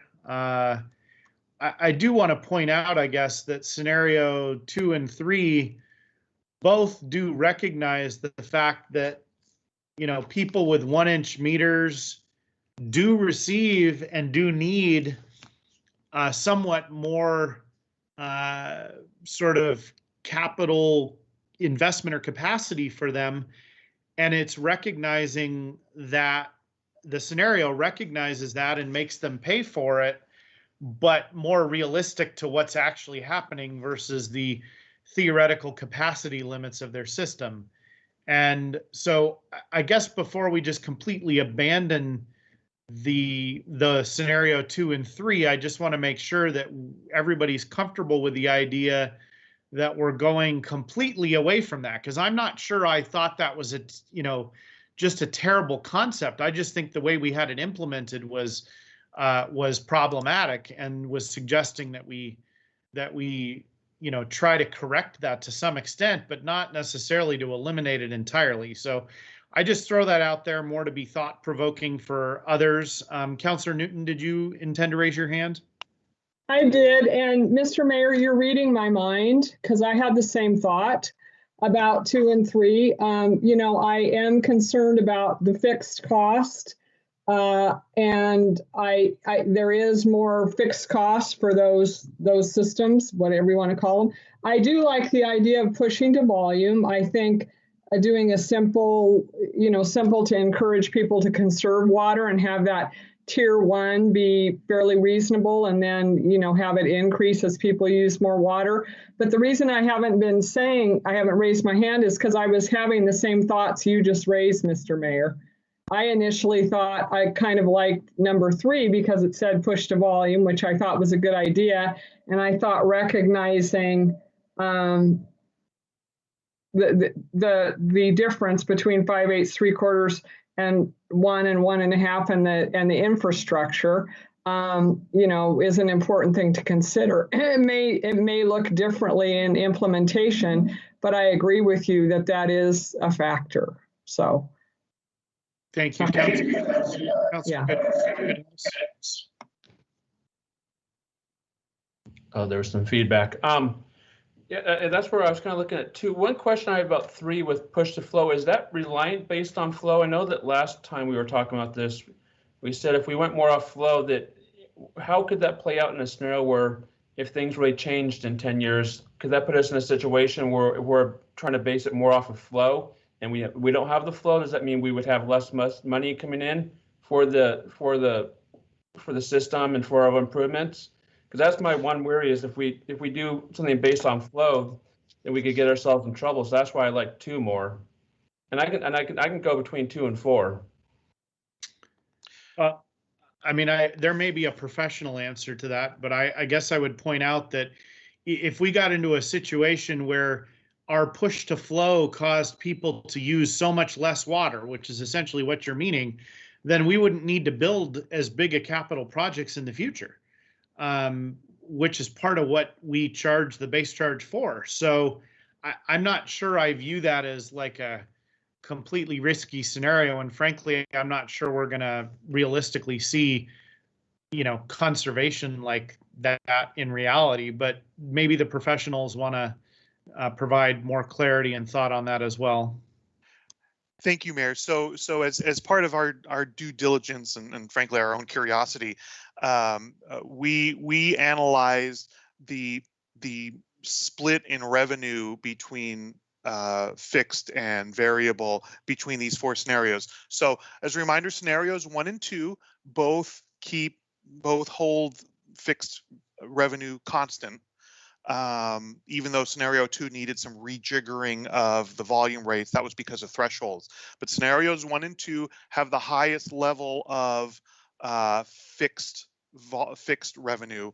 Scenario 3 is a little bit more reliant on volume. Scenario 4 is a little bit more reliant still on volume. So that's the outline of it qualitatively, but I'll tell you quantitatively, the difference is small. We're talking about a couple of percentage points of total revenue between scenario 1 and scenario 4.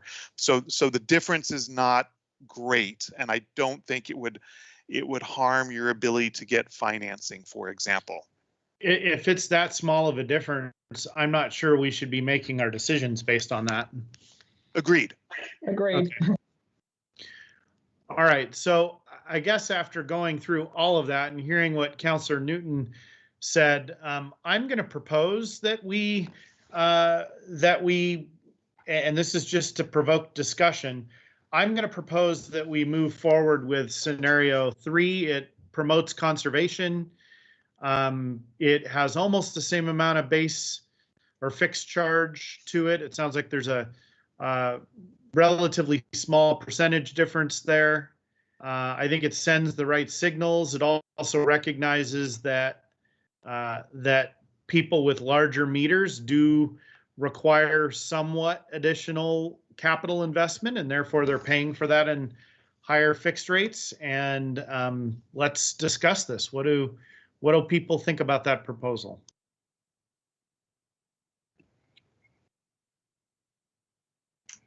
Hi, Mayor. This is Councillor Shaw. I have a hand raised, but I can't see if anyone else does. Nope, So- go for it, Councillor Shaw. Okay, great. Thank you for your suggestion and for provoking conversation. To further provoke, I would recommend we go with scenario 4. And in addition, with Toby's consideration of the flattening the booster, though I'm not wedded on that. But I think part of our whole discussion is providing equity. And given we have a strong fund balance, this is equitable across all single family homes. I would recommend that we go with scenario 4. Thank you. Youth Councilor Calderon, you raised your hand. Yes, I did. Originally, I was going with scenario 4, then I moved to scenario 3, and now I still can't decide between scenario 3 or 4. Yeah, Councilor Shaw just totally threw me off my track of going with 3, bringing back the equity part. But I think 3 and 4 would be the best options. I do like that 4 is more equitable. I am also not as knowledgeable about the capital investment and how much we should be charging for that. So that's not something that weighs as heavily on my mind. But I do favor 4 in the factor that it's very equitable for all residents. I guess I want to ask more about that. And Councilor Shaw, maybe you can help share your perspective and then the staff perspective too. Because I'm not sure I understand how scenario 4, I mean, it's equitable if you think every single person should be paying exactly the same for each unit of water. But when I think about the fact that someone with a very large home that needs a 1-inch water meter is paying the same base rate, yet we built the capital facility slightly bigger because they exist, I feel like it is equitable to charge them a little bit more there. But I guess I just want to make sure when folks are using the equity term, what they're meaning by that in relation to what I just said. Councilor Shaw, do you want to comment on that? Yeah, for me, it's based on actual usage and not the potential of usage. And so that's why, for me, it seems to be equitable across. You may have a larger meter, but you may not use it. And so for me, we are being penalized as opposed to what you're really using. So for me, it's actual versus, what a potential usage would be.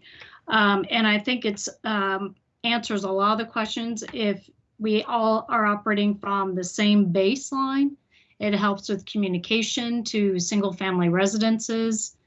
But happy to, you also asked if staff want to answer that. So happy to pitch it to them as well. Yeah, just the equity part, and then we'll move on to the other folks that just raised their hands.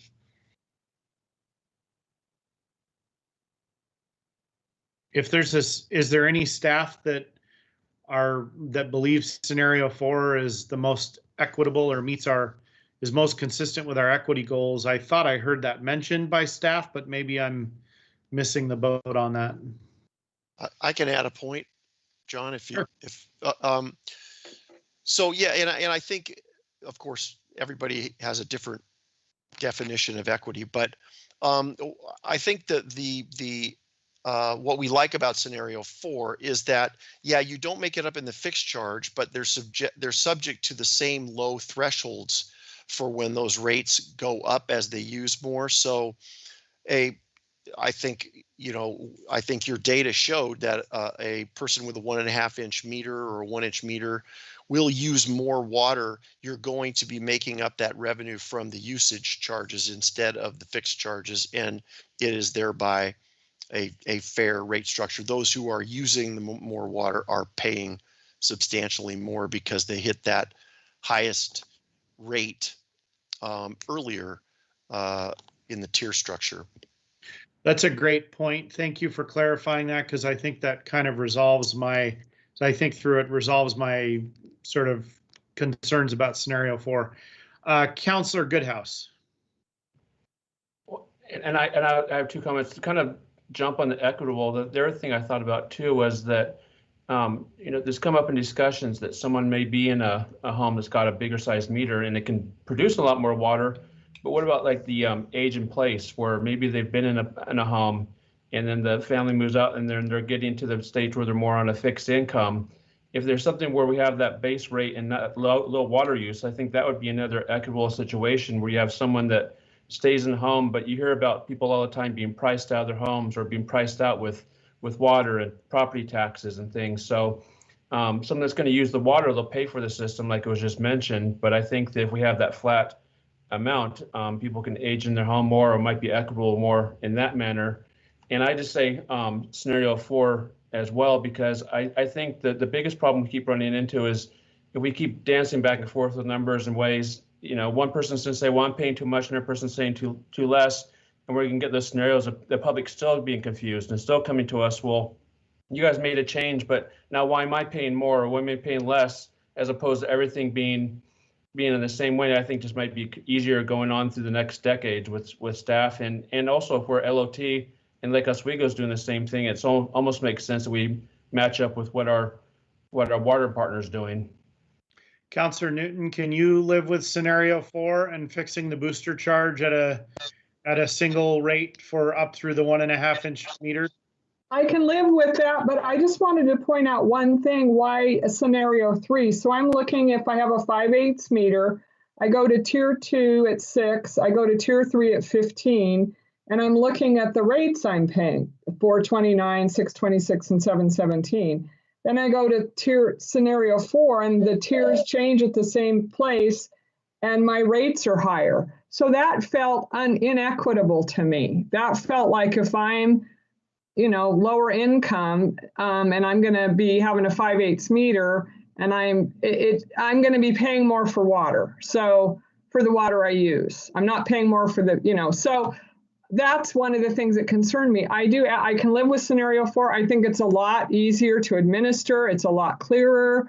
If it doesn't affect our fixed rate, our ability to fund capital that much, that was important to me. But that was the other thing that I was looking at. We're raising people's water consumption rates under scenario 4.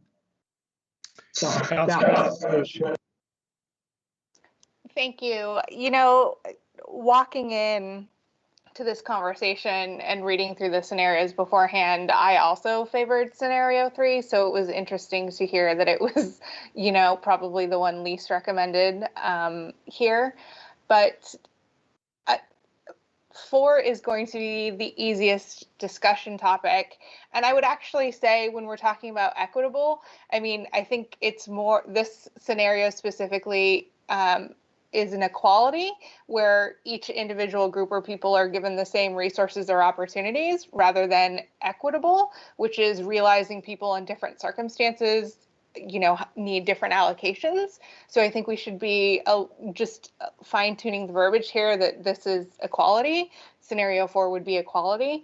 But I just feel like the capacity and having the different size meters and all of that, and the recognition, I still favor just slightly scenario 3 over scenario 4. I could live with either, but I think my preference would be scenario 3. All right, I'm in the same boat and I can live with it, but I prefer scenario 3. Councillor Goodhouse, did you want to say more? Well, the only thing, if we're going forward in the suggestions, Council President Lube was making a suggestion to add to 4 to make it more sort of reserves, or making an adjustment to it. Do we still want to add what her suggestion was? I wasn't making a suggestion. I asked the question, to be clear. Okay. Okay. Is that something we need to consider, or? I think it creates more problems and makes bills higher. And it's a good question to ask from an intellectual perspective, but given the scenarios we have here, I don't think that it makes sense to do that personally. But if the rest of the council disagrees, it is an interesting intellectual question, and I appreciated that part of it. Okay, I just wanted to double check if we were kind of giving final direction. So I'm fine with 4 and then the booster charge change. Councillor Newton, where are you at? Because I think I know where Councillor Shaw is. I know where Councillor Goodhouse is. We just heard where Council President Lube is. Where are you at? Well, I'm kind of in the same place. I prefer scenario 3 a bit more, but I can live with scenario 4 if that's where the council wants to go. Does someone want to make a motion then, or do we? Staff doesn't need a motion tonight, right? You're looking for, or are you looking for us to make a final choice? Because this is a little more contentious than usual at a workshop meeting. Mr. Mayor, we would appreciate some guidance so that we can complete the model put together the rates, the fees and charges schedule, and move forward with a public hearing and council consideration for a final rate adoption. We would prefer that we be given one of the options so that we can go back and make that happen. So I guess I'm going to suggest what I'm hearing. Oh, Councillor Shaw, you want to share more? Oh, I just had a quick question. Between scenario 3 and 4, did I hear staff and perhaps John correctly that there would be more incentive to conserve water, the actual use of water consumption under scenario 4 as opposed to the 1, 2, and 3? Is that accurate? So I can address that. If we just look at the difference in the rates between scenarios 3 and 4, these are the volumetric rates for scenario 3, topping out at 717. These are the volumetric rates for scenario 4, topping out at 737. So the conservation incentive is slightly higher in scenario 4. And the thresholds are tighter. Copy that. Or the larger meters. Yeah. Thank you. So here's where I'm at. Councillor Newton, Council President Lube, and I all have a slight preference for scenario 3. The staff all have a strong preference for scenario 4. Scenario 4 will be a lot easier to communicate and much simpler to administer. I'm trying to think about practicality here. Councillor Goodhouse and Councillor Shaw both prefer scenario 4 along with the staff, and it's administratively much simpler. So I'm going to propose that we just move forward with scenario 4, even though it's not probably my first choice. Councillor Newton, you want to speak to that? I'm sorry, just one quick question. Between scenario 1, which the base rate was $4.07, then if we go to scenario 4, your base rate is $4.41. Is that correct? Yes. I'm just trying to understand that. For the tier 1. Right, got it. Yeah, got it. Okay. Yeah, that's what I meant, tier 1. Councillor Newton, if I could just say, because of the base rates all being the same, that the additional funding that we would need is pushed a little bit more to the water rates, which is why the variable rate is a little higher. Yeah, I understand that. I'm just thinking about the customers when we communicate this out. That's all I'm thinking about. Just wanted to make sure I saw that difference. Okay, thanks. Gotcha. All right, so can everybody live with the proposal I just made, or anyone want to speak more to it? Otherwise, that's the proposal I have on the table. Does someone have an alternative? So just to summarize, it'd be scenario 4 with a single booster charge, and Councillor Newton, Council President Lube, and I are all kind of giving in a little bit. We'll just say that. Can anybody can't live with that? I guess particularly Councillor Newton and Council President Lube. Can you live with moving forward with scenario 4? Yes. Councillor Newton? Yeah. Is that ahead? Okay. All right. And I think we know where Councillor Shaw and Councillor Goodhouse are, and Youth Councillor Calderon already weighed in. Mr. Goodrich, do you have the direction you need? Mr. Mayor, thank you very much. Yes, we have clear direction. We look forward to coming back to you on May 11th. And for that, thank you for your time. And it's been a great discussion. This is a very complex, as you can see.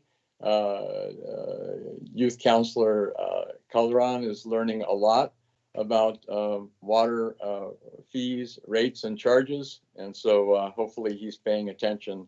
So anyway, thank you very much. Well, on that note, I was notified today that we have not had a single applicant for the youth counselor position for next year. So Youth Councillor Calderon may have to serve a second year if no one applies. So this will serve him well. All right, we have no non-agenda items. Administrative report, City Manager Reimer.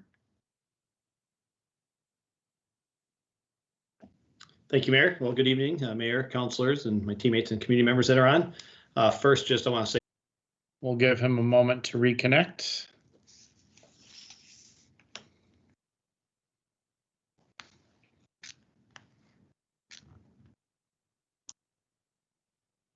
any chance I'm back yet or no? You are back. Oh, all right. We missed Just you. At knock on wood. I was talking about it never happens during a council meeting, but I better talk a lot even faster now. We were at Parks. Just want to say thanks to our recreation teammates.